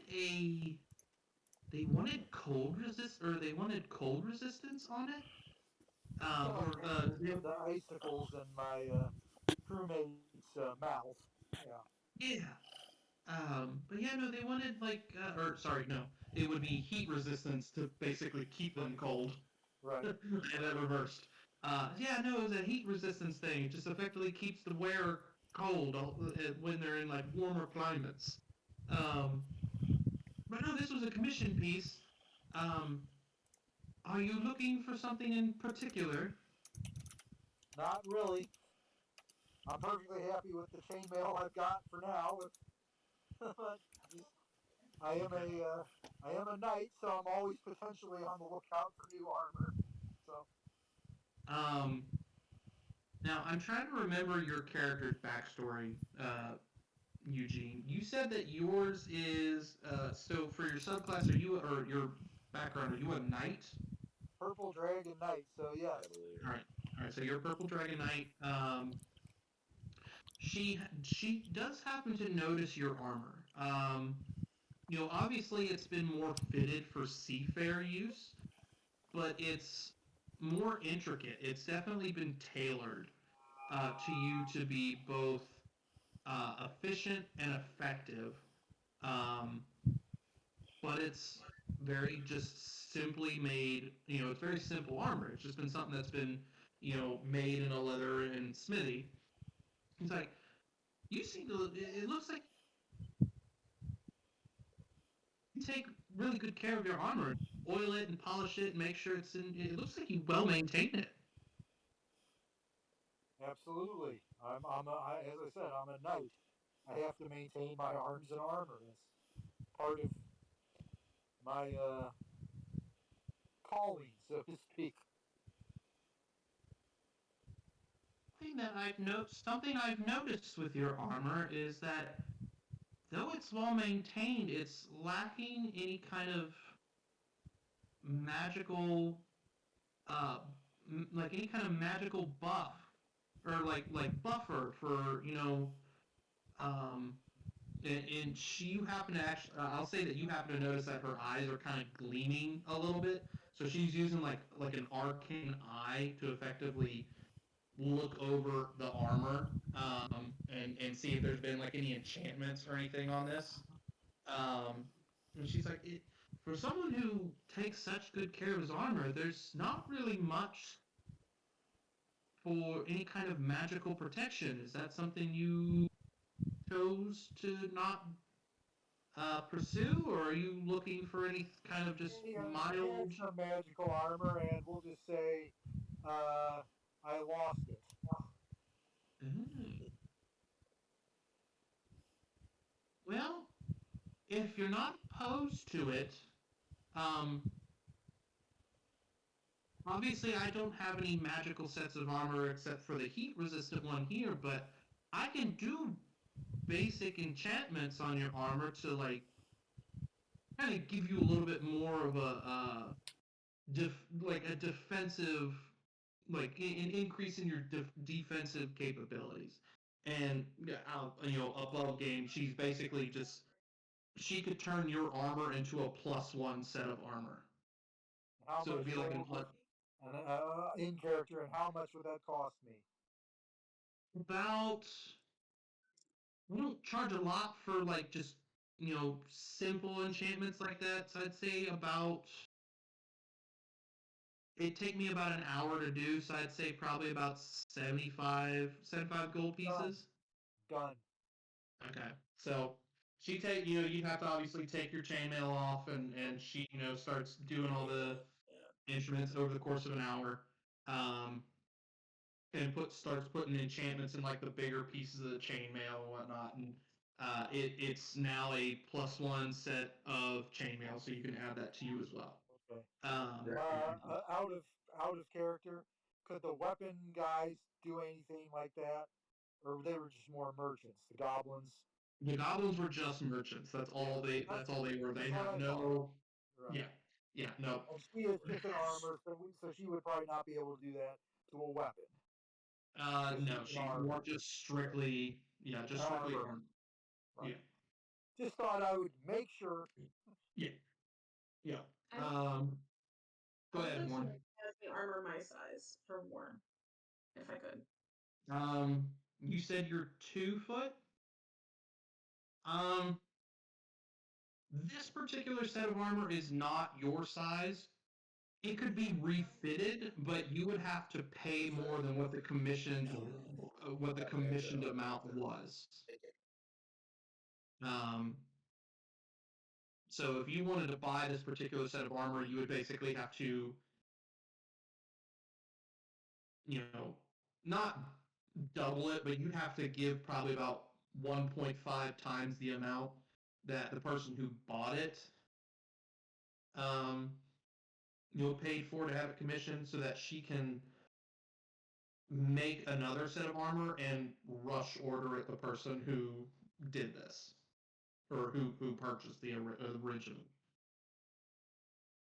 More so, I guess I'm just curious if she has anything that can give Warren, like above game, anything that would give Warren an extra um, benefit to the AC, but also something that, like, so maybe something like slightly magical for my size, if that's possible. She could do the same thing that she just did for Sir Thomas, to where you could just get a basic increase to your AC and just make it a +1 to your armor. It's just simple enchantments that she put in the armor itself. And how much would that run? The same price as it was for Sir Thomas. It'd be about 75 gold. But if you're looking for more than just that defensive buff in your AC, it will take more time, because she's got to get materials and supplies to effectively infuse the magical components into the armor, so that it has the protection that specifically you're looking for. Um, I mean, ideally, I'm just looking for some medium armor that'll give me a buff. So, if she had anything like that, if not, I might just offer her a playing card and skip off.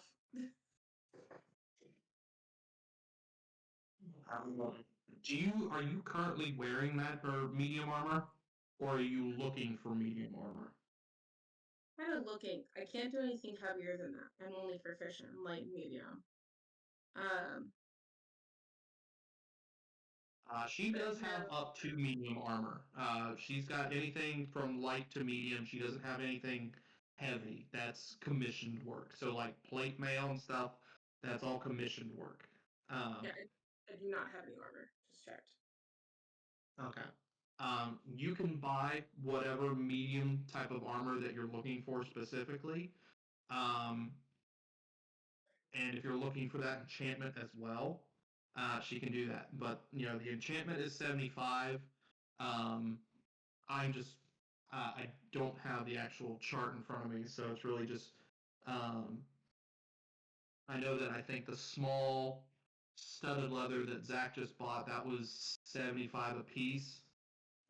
So depending on what type of medium armor you're getting, it's going to be triple digits. I mean, I have 4 digits right now, so Yeah, we're I know. thinking in the future, guys. Yeah, I know.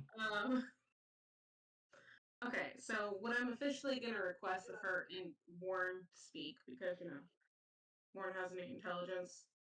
Um, is something maybe like the studded leather, but with that magical component that does add either like a +1 or maybe some kind of like resistance or something of that sort. Whatever realistically would be plausible within that general area. Give me 1 second. Just one. Okay. Yeah.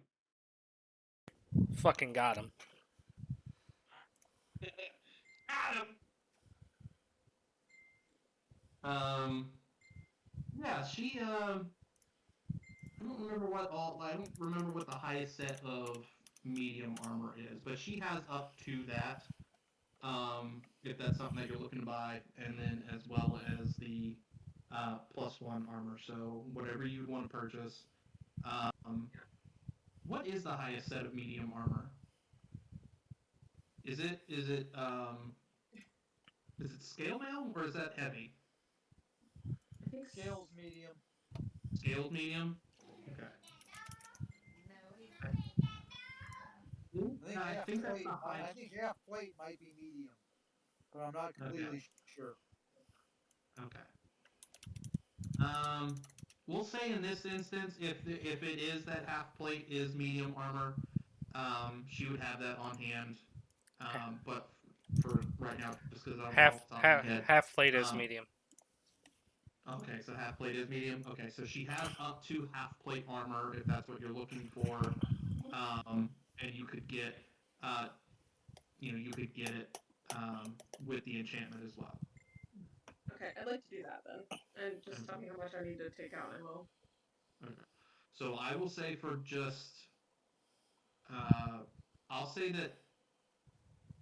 So you're small. You're only 2 foot. So I'll say that since you're smaller, she does have a small set of half plate. Um,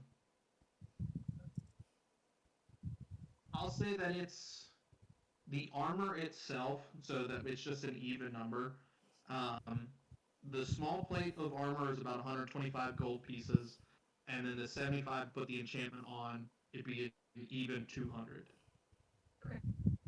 Okay, Sounds good. and then that, like I said, it's a +1 set of half plate for you to your inventory when you get the chance. But so that is everybody. Is there anything specific Kieran's looking for or Fearin?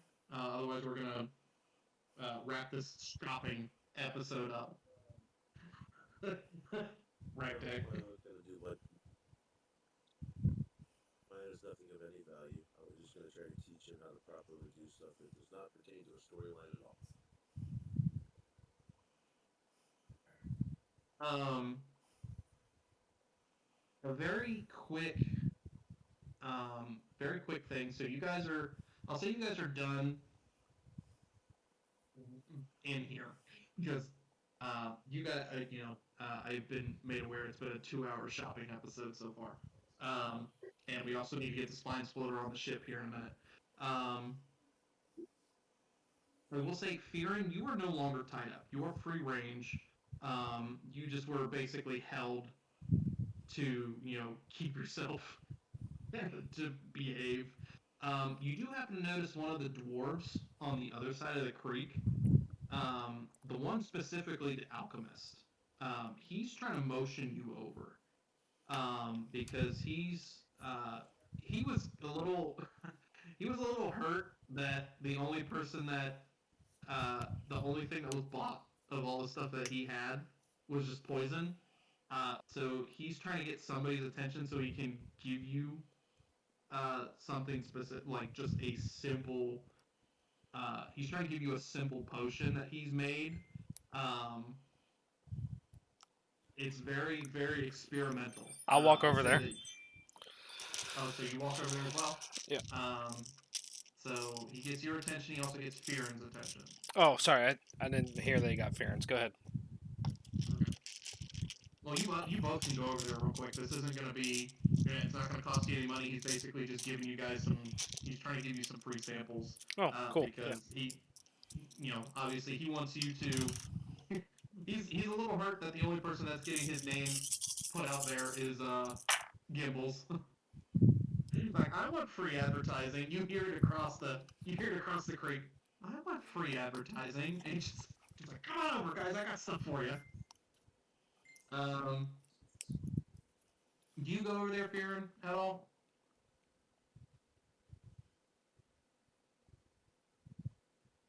Jordan.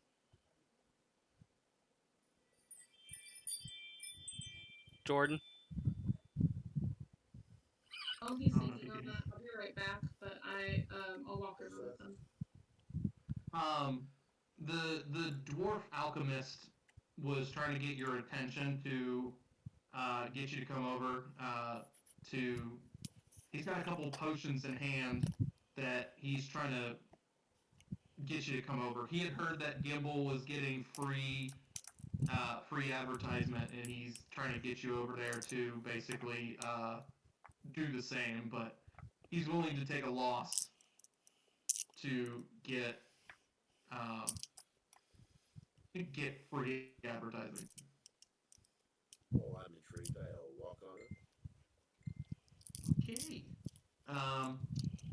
He's like, he looks down at you and just like, hey, I'm gonna make this quick because I see you guys are about to leave. I heard what is happening over at the artificer's table. that he's getting free advertisement. So I'm willing to give you a couple of my potions that I've made that you can use at any point, as long as you put my name out there for anything. He looks down at you, or he says, "My name is I wrote it down here somewhere. My name's Petrie." And he basically shoves you 3 bottles or 3 potions. It's like, hopefully they help you. Like I said, they're very experimental. Um, I, If you say that, I open them and start chugging them. all of them, Yep. or just one of them. Oh All shit! of them.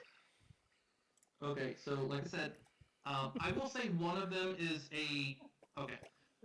We're gonna change that number. 3 of them, 3 of them are experimental. One of them, he tells you, is a potion of greater healing. So please I don't drink ignore that that one. one. I ignore that one. Okay. I'll do the 3 experimental ones that feel good. Okay. This could potentially go very, very bad. Okay, give me a sec. I gotta get dice. We're just watching this happen. Yes. I need you to do odds or evens 3 times, and just tell me what you want them in order.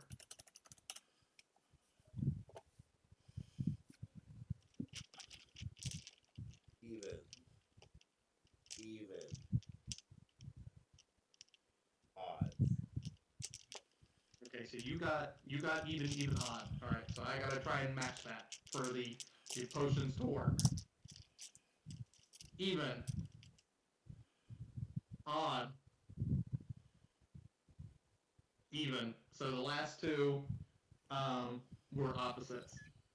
The first one was a potion of enlarge reduce. You grow a size bigger. Yeah. Or no, I'll let you choose which option. I'll let you choose which one you want that to be. I am tiny. I am a fairy. You're a fairy.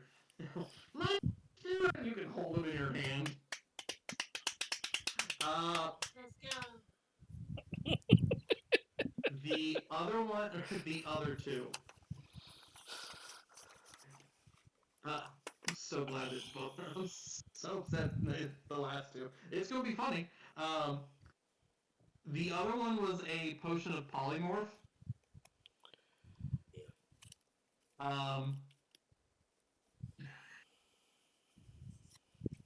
Let me first.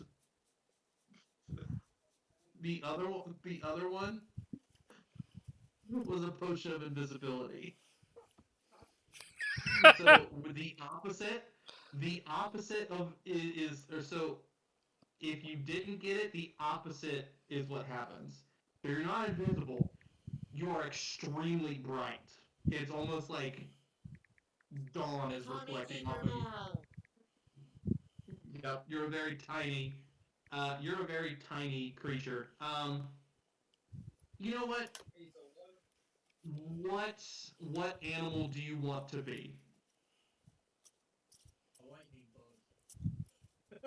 Brilliant. You're I a very wanna be a tiny. firefly. You're a very tiny one of these. I'm a firefly. You're a firefly. I'm a firefly.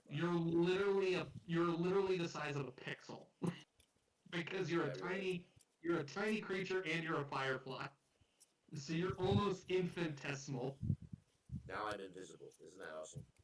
Yeah, you became invisible. You're more just like a speck of a spirit floating in the wind. You're the speck from Horton Hears a Who. Perfect. You just hear voices coming from this tiny little speck. Go ahead and roll for me insight for Kieran. Just you, brother.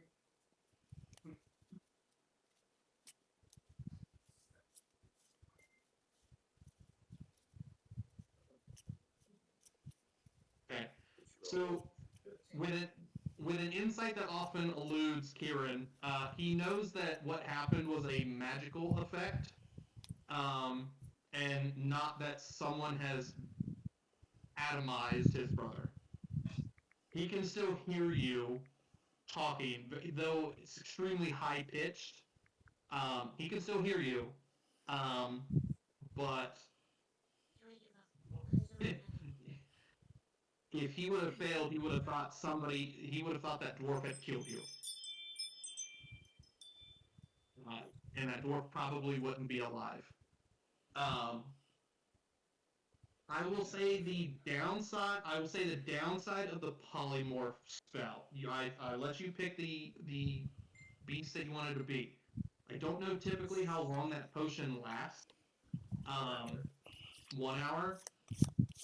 It is now 8 hours. Fantastic. I'm gonna go into my brother's butt and sleep for 8 hours. Dear Lord, you're taking a long rest. Jesus. Why don't you just go here and go through Yeah. get in my head? Because then I'll explode your head. You got an interdimensional prison pocket. It's very Right, it's very cavernous and drafty. Smells like home. Feels like home. Okay. The dwarf looks at the rest of the party. Some of you are off in the distance. I don't know if anybody else walked up to there, but for those that are in the distance, he's just like, he's alive. He's very tiny. But he drank all the potions. I don't know how long he's going to be like this, but best of luck. And then he whispers to you. Granted, it's like a thundering boom to you, almost like if it was a god speaking from the sky. But he's like, you no longer have to use my name in advertisements. And then he gives you to your brother, who, then you do whatever you want. So, Bitch. um, so you guys do at least you have, as well, a potion of greater healing on you as well. But it's shrunk with you. So, So now after you guys all get done shopping, you guys proceed to continue walking in the direction that you were originally going. You guys are going further and further into the island. And we'll continue with that here in a minute. I'm going to kind of zoom out real quick, because I've been dealing with all you guys for the most part. I'm actually going to go back to the ship real quick, because you got some interesting stuff with Spine Explorer I got to do. So Spine Explorer, you are still in the captain's quarters. Everything that I described at the beginning of the session, like I said, you're sitting there in the corner, you're waiting for the captain to come back. As you mentioned, you're trying to basically see, what's going on with the captain. You also were aware of Donovan, who's the second mate, had gone into his quarters. You saw the flash of golden eyes, and then he proceeded to shut his door. You heard about a bunch of loud thunks, and then it went quiet. I will say at this point, also Zach, since you were away, you guys are done with the shopping. You are moving further into the island. I just kind of zoomed out for a little bit so I can do a little bit with Michael real quick. Yeah, you're good. But I think I mentioned in the last session, you hear the captain upstairs. He's still kind of giving some orders and things like that. Basically just, there's still some minor repairs that need to be done to the ship from that previous pirate encounter that you guys dealt with. So you do have a few of the crewmates that are, getting off of the ship. They're, cutting down some trees to get more lumber, to basically just very, very quickly do some Band-Aid patches for some of like the bigger damaged spots, and to kind of reinforce the outer hull. After I'd say probably about an hour, you do hear the captain coming back downstairs. Um, he is very slow, because he's a dwarf. He's moving rather slow. Um, but he makes his way down the first flight of steps. A couple crewmates happen to talk to him in passing, get his attention, stuff like that. Yeah, and he's taking his time. One of these. Come on. He finally, you did you when you first went into his room, did you close the door or did you leave it open for him to walk back in? No, it's closed. Oh, it's closed. All the Okay. wood piled, in nice little area for him, Right. and he's got away hidden. Yes. He opens the door. Doesn't think anything of it. Opens it up. Walks. Walks over to his bed. He's got kind of like a nightstand next to it. Um, he puts his captain's hat down onto the nightstand itself. Tussles his hair and everything like that, and it's just he seems tired. Give me a perception check.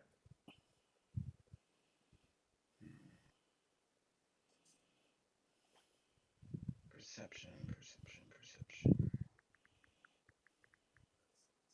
perceive what you perceive. 16. Okay. He looks drained. Um, he doesn't have. I will say he doesn't look the. He doesn't look like the way he looked the first time. How you saw him. How you and Fearon both saw that he had kind of like that wood grain uh, texture to his face, almost like he was like made of a doll or something like that. Mm-hmm. That's no longer there. Um, that being said, he looks very drained. Like, um, best way I can describe it is if you've had an entire night of just throwing up and you're just pale in your complexion and you're very gait. I think is the word I want to use. Gait. Just kind of starting to not as much fullness to his cheeks, and so forth. He just looks like his energy and it just essence of him has been kind of drained away a little bit. Um,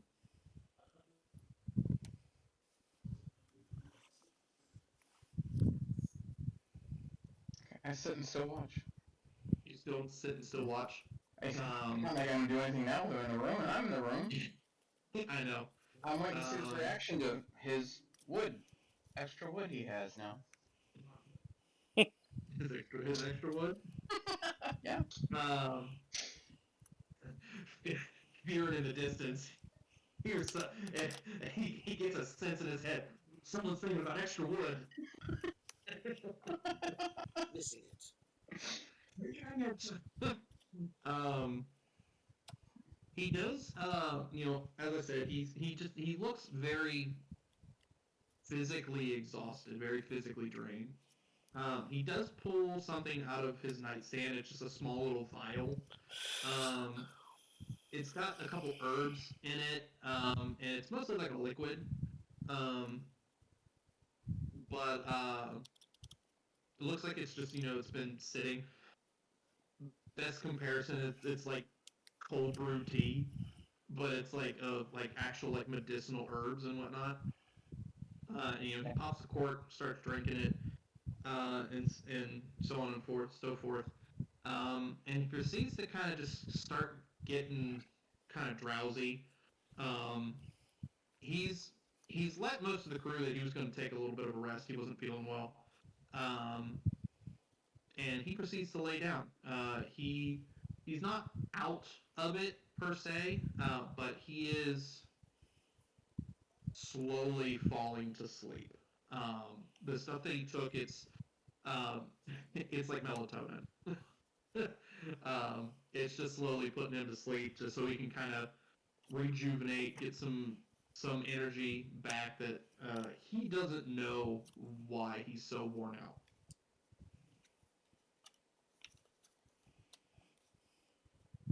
Well, I'm in this little corner for the long haul until this asshole's asleep for a good long while.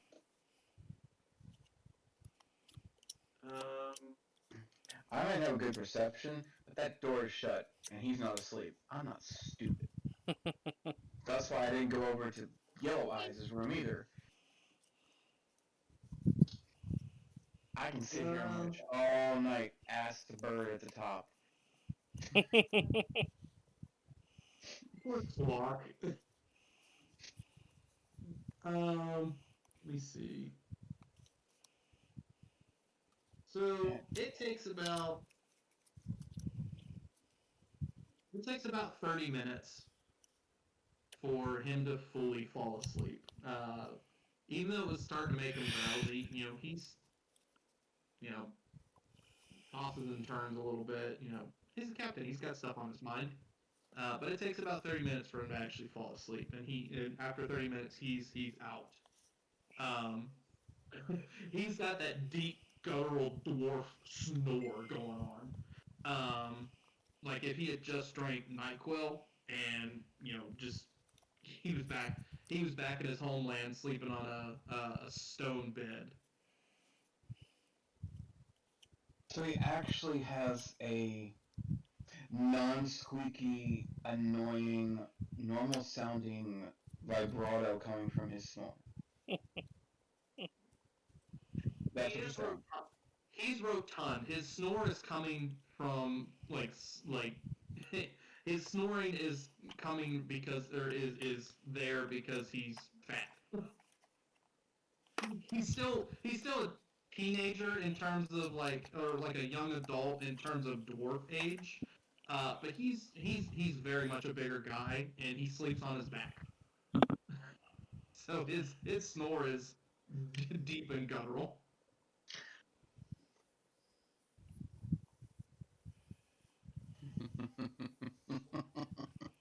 Alright, so I'm gonna go over and slowly open the door. Okay. Just so I can make sure I can get out of here. Okay. I'm gonna have you roll another stealth check.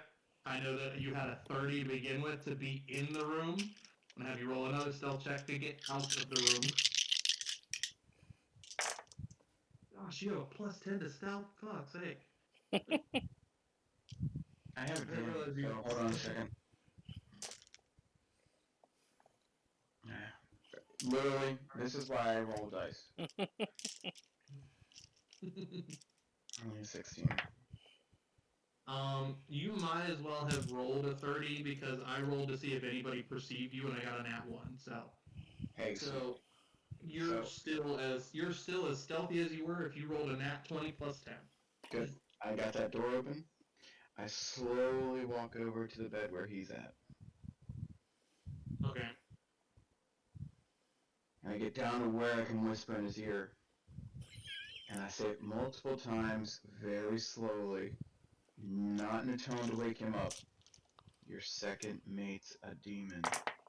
Your second mate's a demon. What the fuck is up with the yellow eyes he has? And I leave.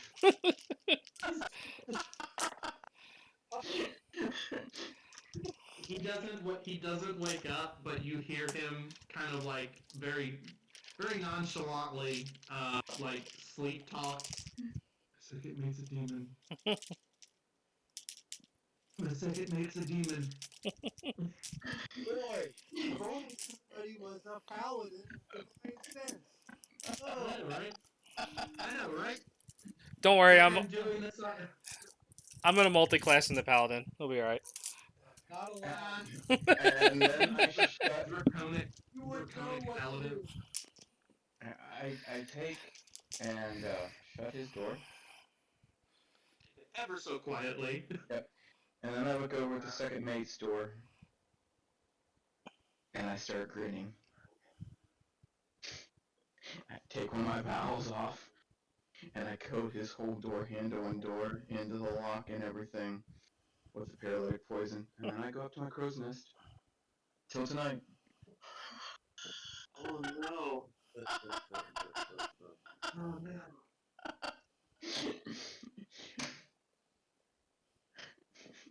Okay, so it's only when it's only when he enters the room that this actually going to have any effect.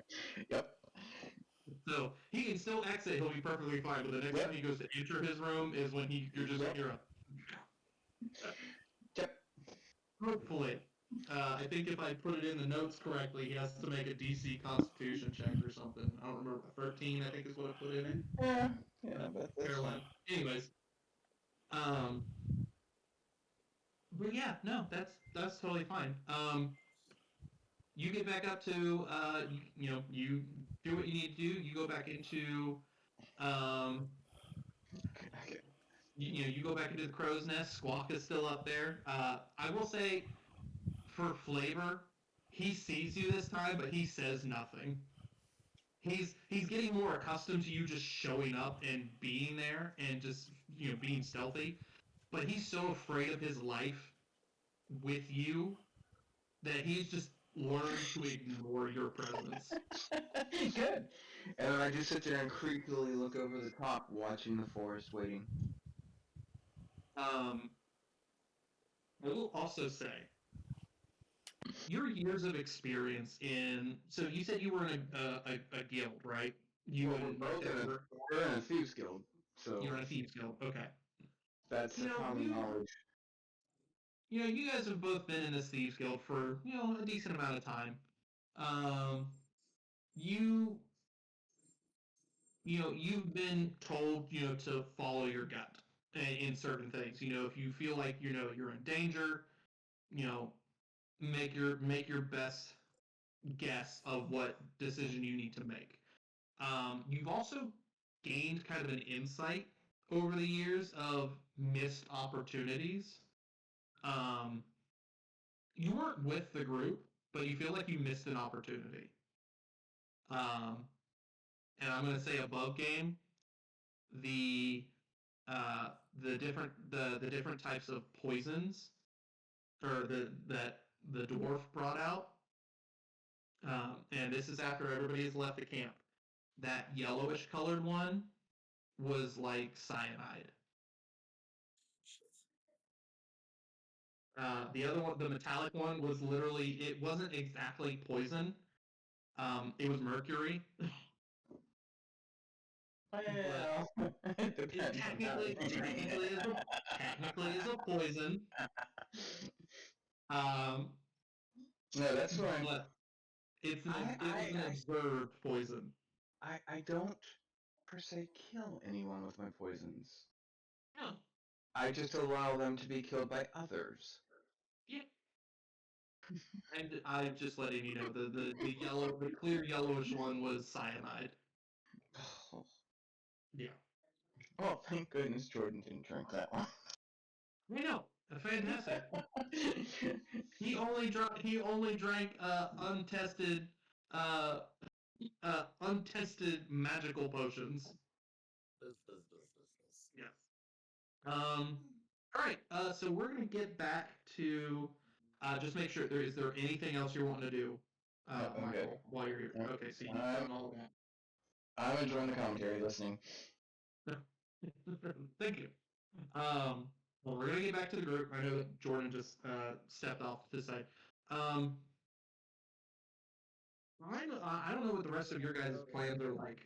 I'm good to go for a while. Obviously, I don't, as of right now, I don't work tomorrow, and then we also are not in the library. Um, how much later you guys want to go? Oh, you're muted, Zach. I'm good for as long as we want to. Okay. Do you guys want to take a real quick break, like real quick 5-10 minute break?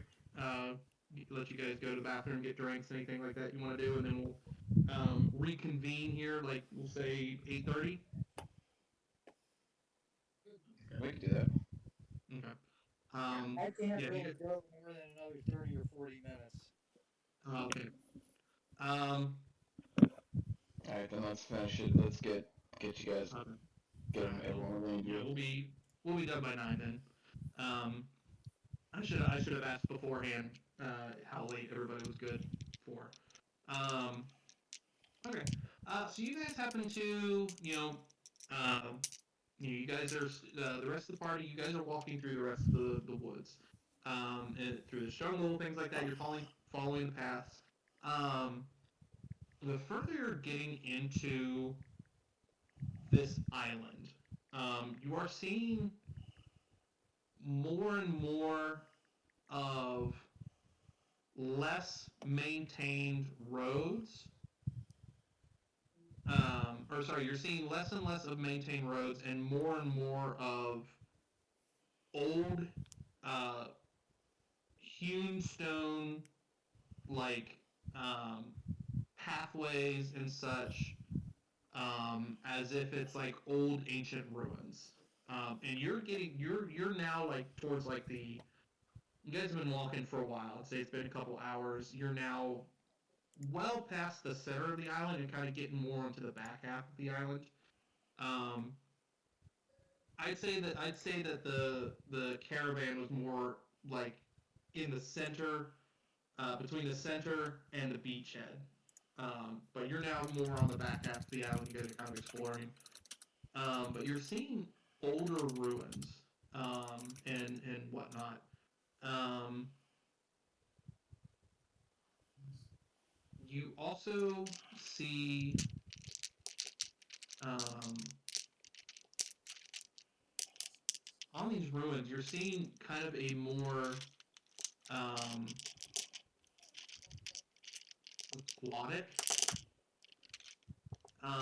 feel to all these ruins. Like a lot of like the, architecture and, um, like stone carvings of statues are more like aquatic in nature. They definitely got more, like deep sea feel to them. Some of them, some of the statues they've got kind of a, um, kind of like a crustacean feel to them. Some of them are kind of shark-like in nature. You see a few that are, are like cephalopods. You see a few octopus, squids, things like that. A variety of sea life in these ruins, as you're walking through. Um, let's see. I need to turn off the light. Give me a second. I'm losing my dice. There we go. Losing dice.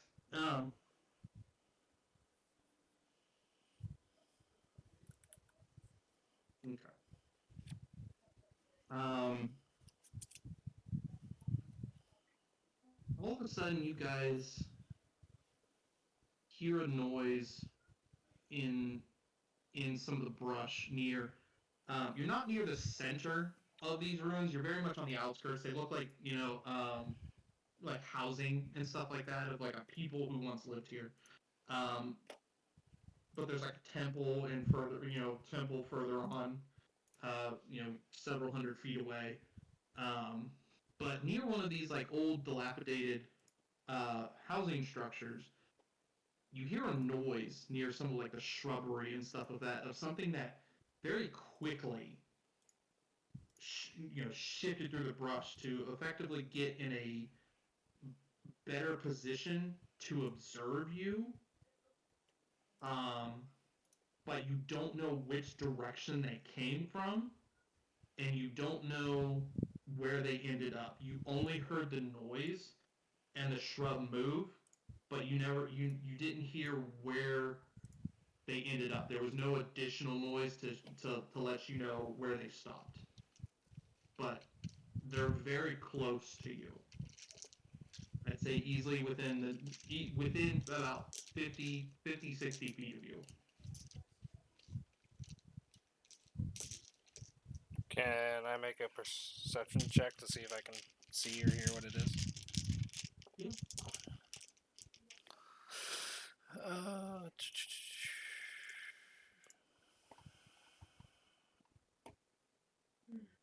17. Let me see. Okay. Um, I'll say because you have a height advantage, over the rest of your kobolds. Um, they are. You see another one of the creatures that you guys fought by the sea. One of the Kuatoas, like one of the little fish people. He has. He's in a very shaded area, which is why unless the rest of you want to make perception checks, you're the only one that spots him initially. He's in kind of a shaded area, but his scales kind of give him away from the sunlight coming up from above. You kind of see the shimmer, and then you can kind of follow that shimmer, and you see the big giant beady eye inside of his head. Um, but he's on like one of the he's kind of squatted in one of like the lower branches of a tree, and he's just kind of observing you guys. He hasn't made his presence, or he's not really tried to make his presence known. He's not poised for an attack. He's more just watching you guys. Like if he's like a scout or a guard. Uh, Okay. I clock. I notice him and just keep going with the group. um, I'll say that since you got a 17, you're able to very easily keep him in your perspective since you got the higher the height advantage. Um, he doesn't he doesn't know that you've spotted him yet. Um, so he's just kind of following around with you guys. Um, he jumps out of the tree, kind of like hides behind buildings. Um, he'll run forward. He'll move further beyond so that he can kind of see you guys as you approach, so on, that kind of stuff. Um, Um, as I'm watching him, I'm gonna wait. Like, just as we travel, like you said, how he's kind of just moving all around us. On one of the stints where he runs ahead of us, and when he's out of line of sight, I want to basically tell the group to just keep going, and I'll catch up. And I want to kind of dash off into the brush or whatever and try to hide and follow him, sneak up on him. okay. Um, is that okay with the rest of you guys, or anybody want to try and help him, or are you guys just the rest of you haven't really clocked. The rest of you haven't really clocked him. What, Jordan? I'm a firefly for another 8 hours. I'm good. Tiny firefly. I was curious why you were looking at your wrist like you were looking at a watch, and I was like, "Oh, I mean, we're trying to finish up here." Um, It's not fast. it's not that. Yeah, you. Perceptive, so. Um, you. Okay, so you move away from the group a little bit. You let them know what is going. You let them know what's that you're going to kind of step away for a minute. Um, Give me an opposed stealth check. You're gonna do a stealth to try and stay hidden from him. This guy's going to do a stealth check to stay hidden from the group as a whole. Okay. That was a 2.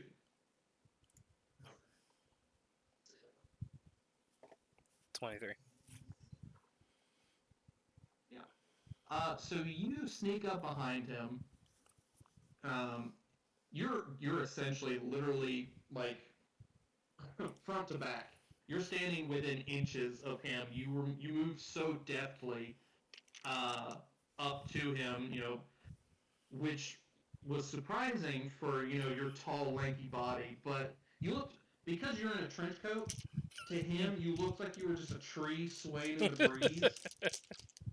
Um, but as soon as he turned his head, you just would stop, and you actually looked like branches. And slowly made your way closer and closer and closer until you were out of his line of sight, because his eyes are on the side of his head. He's got a blind spot in the front and in the back. So once you get directly behind him, he no longer sees you. Um, But yeah, you get up right behind him. I will say at this point he steps on a twig.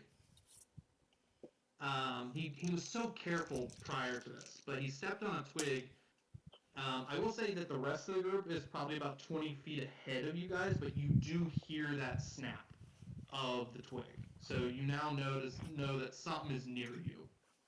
Um, but yeah, Zach is, or Rectech is the only one that's immediately behind him. How, when you say we hear a snap, like how loud are we talking? It literally just sounds like somebody stepped on a twig. Like if you were trying to hide and you were walking through the woods and then all of a sudden just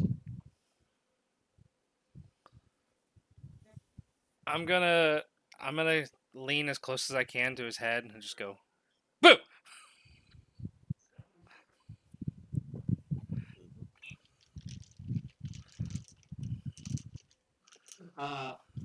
you see this little Kuatoa, the rest of the party sees this little Kuatoa beeline it like through the group, scared crapless, and literally runs through the group. He's not paying any mind to the rest of you. He's not attacking or anything like that. He just runs through you guys because he didn't know Rectech was behind him.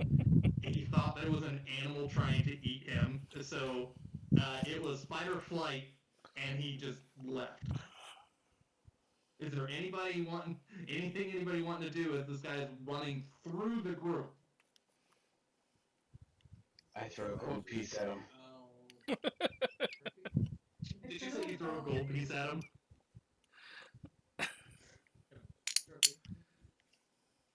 Kieran wants to trip him. Kieran wants to trip him? Okay. Yep. I'm gonna have it be a sleight of hand, but I guess it would be a sleight of foot check.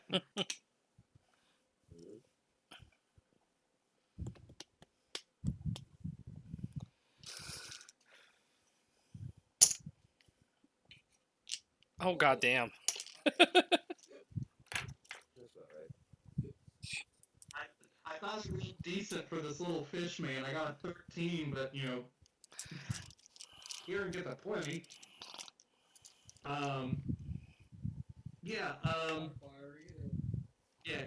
Kieran easily trips him up.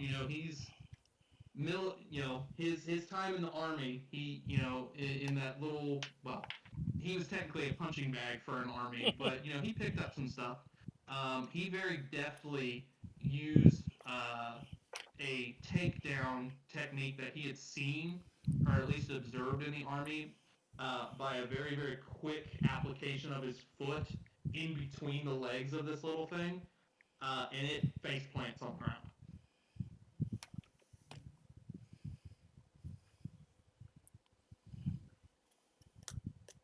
Don't feel bad for the Kuatoa, Renee. I see you quivering your lip. I step out of the woods and say, "Fishman watching us. He's following us."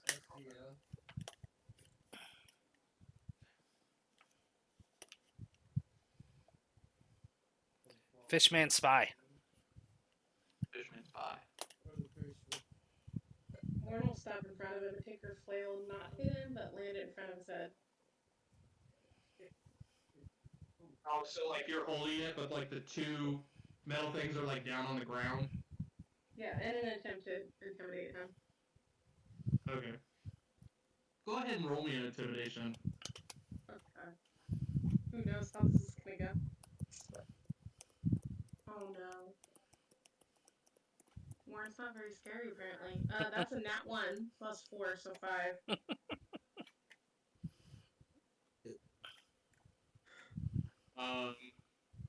The fish thinks that they're food. He might be scared, but in a brief moment of survival, he thinks it's food, so he starts trying to eat the end of your flail.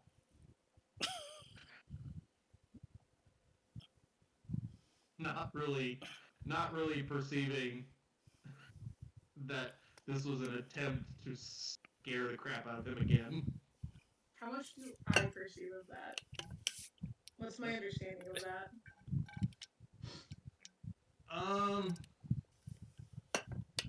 What's your passive insight. I'm assuming it's low. 10? Because your passive perception is what, a 10 or 11? Yeah, it's a What's 10. your passive insight? 10. 10? One doesn't know what to make of this. She's never had someone she's tried to scare start to eat one of her weapons. You don't know if he's just full on crazy or if he's desperate for food. Not understanding this either. I'm just gonna yell out, "Thief! Get him, human! Thief!" I'm talking to Sir Thomas. Yeah. Rectech is trying to tell you that the fish person is trying to steal Warren's weapon. Because I don't know what he's doing. I just see him engulfing her Good. weapon. Good. Trying to take away the weapon of a kobold. Good. Oh, Remember, not a paladin. I know he's not a paladin, so this is backfiring, Zach. That's fine.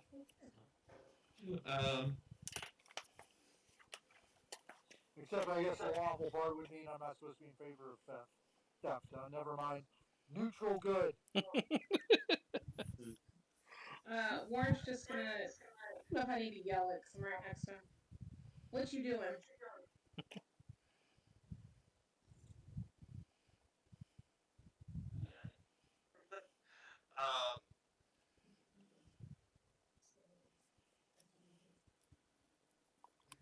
Give me a sec. I am currently trying to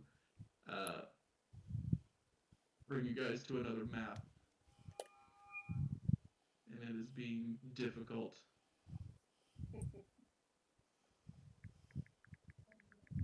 Let me know when it brings you guys to another map.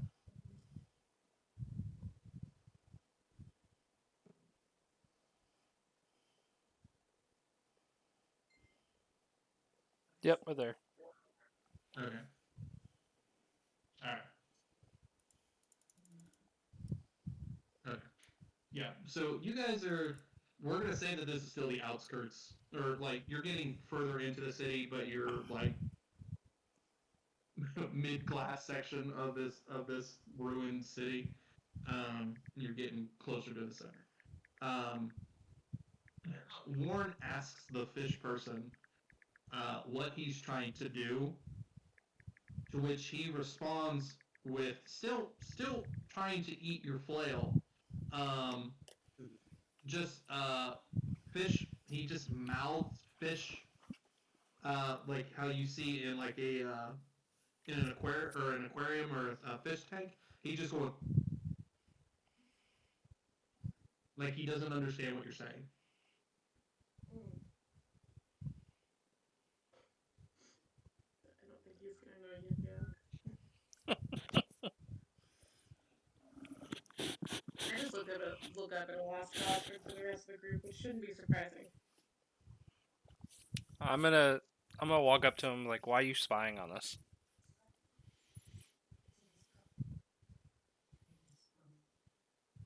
I'm gonna poke him with my foot. "Why are you spying on us?" He still doesn't quite understand what you're asking him. I will say that you perceive that he just doesn't understand the language. I drag him off or away from the flail. A small tear goes down his eye because he was feeding on that.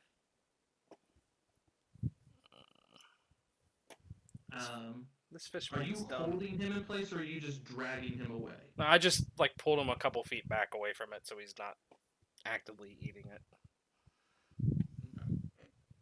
Okay. Give me.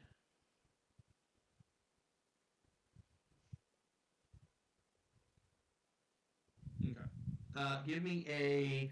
I know that you're not trying to restrain him, but I just for roll purposes, give me a strength check.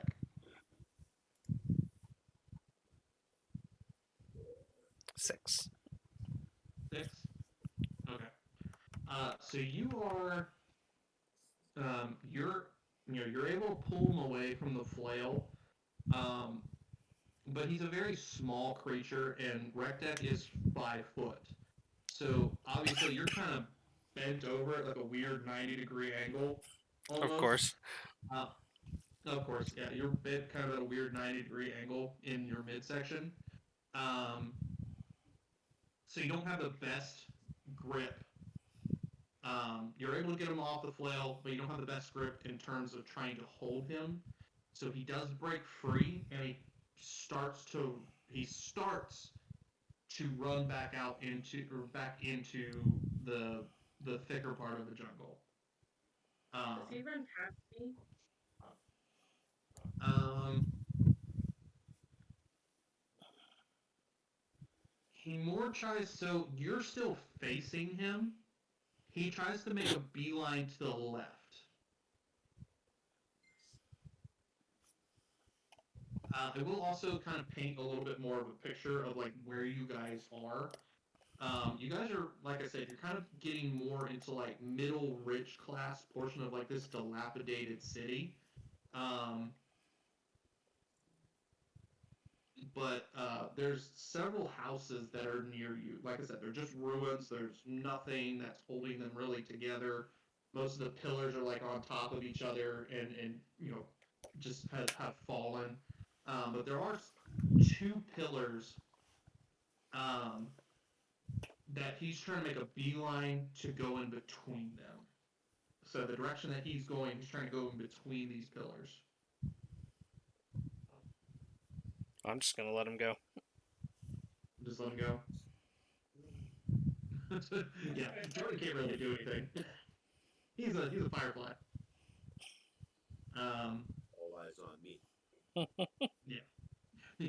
You are Tinkerbell in her smallest form. He's the perfect spy. Yeah. Uh, so are you doing anything, Renee? I know you asked if he's running past you, but he's more kind of, like I said, making kind of a left. Yeah. No? I'm Okay. gonna let him go.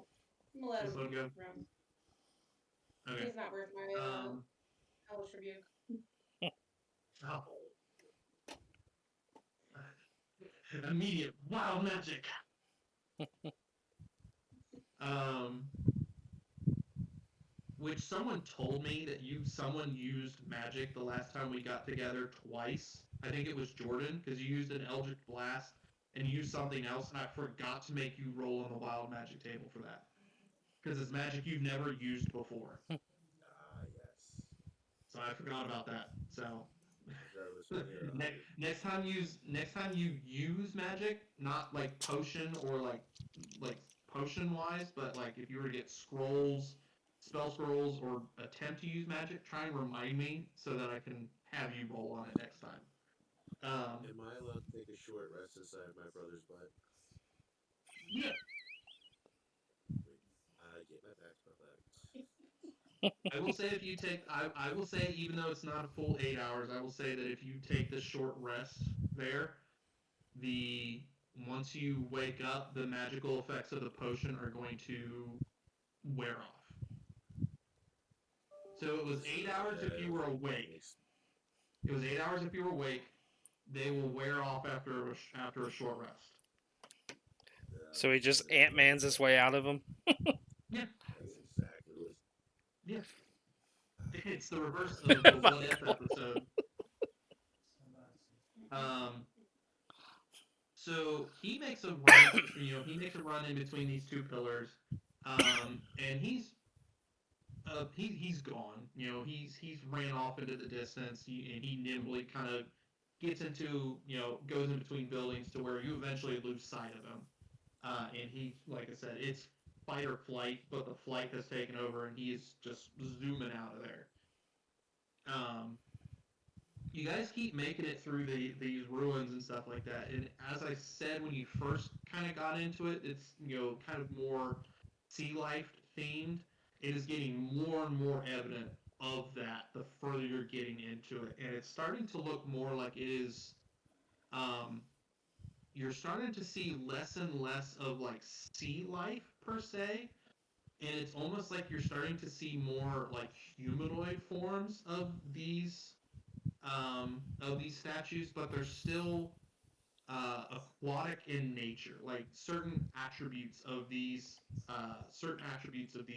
humanoids have water life, traits to them. Like, there's you see a statue, kind of a worn down statue. You really can't tell what the face is anymore, but this one particular one has kind of you know octopus tentacles for like arms, but it's still legs and an upper torso of a regular body.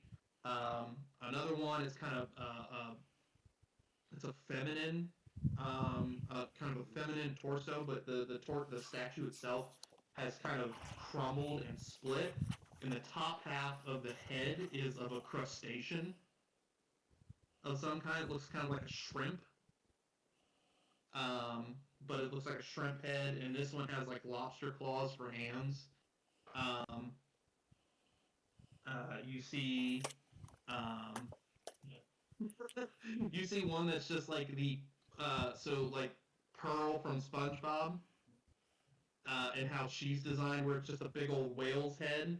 You kind of see like a male version of that, where it's just a just a human body, but a whale head just facing straight up into the sky, and so on and so forth. A lot of these are like different, um, like I said, humanoid forms. You're getting the gist that this is sort of religious in nature, like an ancient religion. Um, but it's nothing that is known to nothing known to you guys. Other than that, it is just weird statues. Um, I will say at this point, you guys start making your way initially. I forgot to mention that the two pillars that Kuatoa was running to was further out in the distance. They were very large pillars. It wasn't like they were immediately next to you. They were further in the distance. You do get closer to those pillars, um, to the point where you walk, you pass through, and you're getting to the main portion of these ruins. Um, you notice um, several. Um, you notice quite a few um, statue-like, statue-like forms of the Kuatoa standing at pillars holding like spears, and I don't know what it's called. It's like I know it's in the monster manual, but it's a type of weapon that's used more for like capturing. Um, it's like a hook, effectively. But they've got a bunch of these like weapons that they're holding, and it looks like they're standing guard, but they're facing each other, opposite ends of these as you're walking through. Um, I need all of you to give me. I need you all to give me a perception check.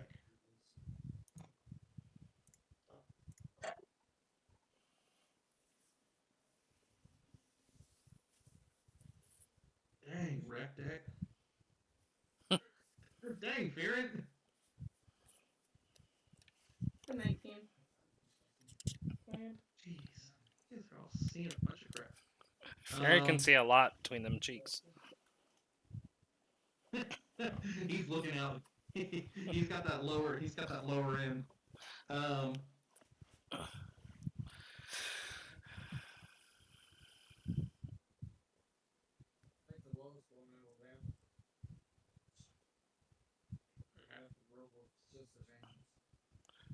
Eugene, you want to roll perception, sir?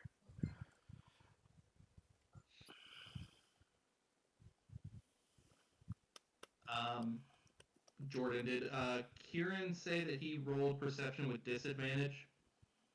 Did you roll that with disadvantage? No. I thought I heard him say something about disadvantage. I didn't know if that was something that. That's what he said. Yeah. Okay. That's why I got a 13. Okay. I got a Kieran, dirty 20. you got a dirty 20? Okay, everybody except Kieran.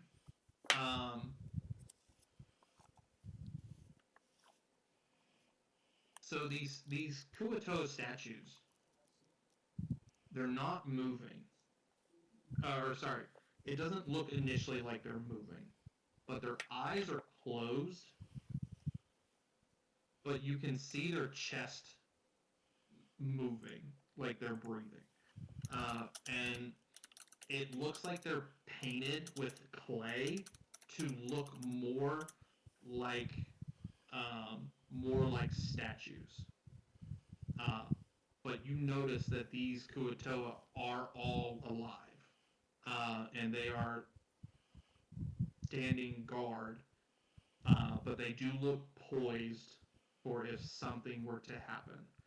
Um, but you guys are in the middle of all this. I'm going to just pick one and stare at it, like hoping that it realizes that I know it's real as we walk by. That's I'm gonna mean mug the shit out of one of these. ah, ah, ah. Hide this thing real quick.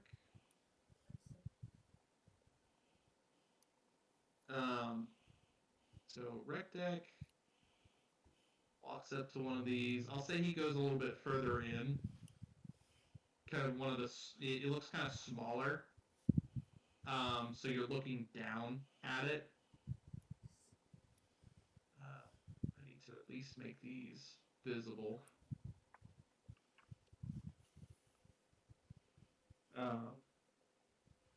But you're looking at him. He is unmoving. Give me an intimidation check. I'm gonna look at him and be like, "You're bad at hiding." The 14.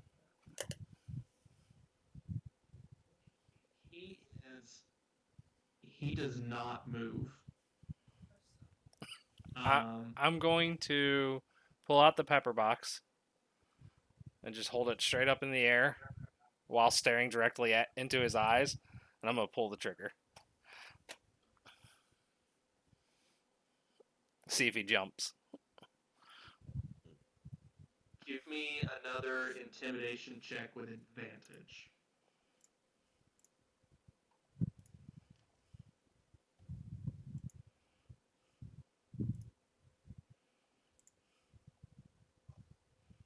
Okay. As this is an unknown weapon to the Kuatoa, let alone to the world aside from the eastern parts of the nation, all of the Kuatoa flinch as that loud bang, goes off. Initially, they are scared, and they break formation. Odds or evens? Evens. And I'm laughing. I'm giggling, laughing as they flinch. Okay. When they, after the initial shot, and the fight or flight is starting to kick in,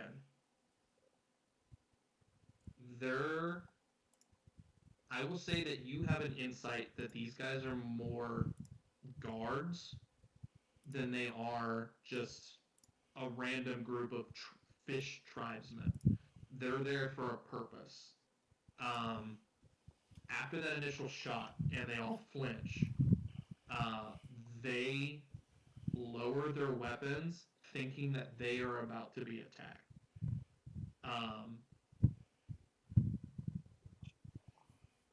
Go ahead and what were you saying, Michael? How loud was that? And did we hear that on the ship? With the 19 that he rolled, I will say you heard it. Okay. I'm bored. You're bored. I'm gonna You go. heard it. I'm going towards the noise. I won't get there in time, probably, but I'm going towards the noise. That way we're no longer going to be separated. Yeah. Yeah, you heard it. It'll, depending on what all happens, combat may be over by the time you get there. What I But figured. there is a potential, if it's prolonged long enough, that it won't thing. But we will uh, we'll end it with this. I want you guys to all roll me initiative.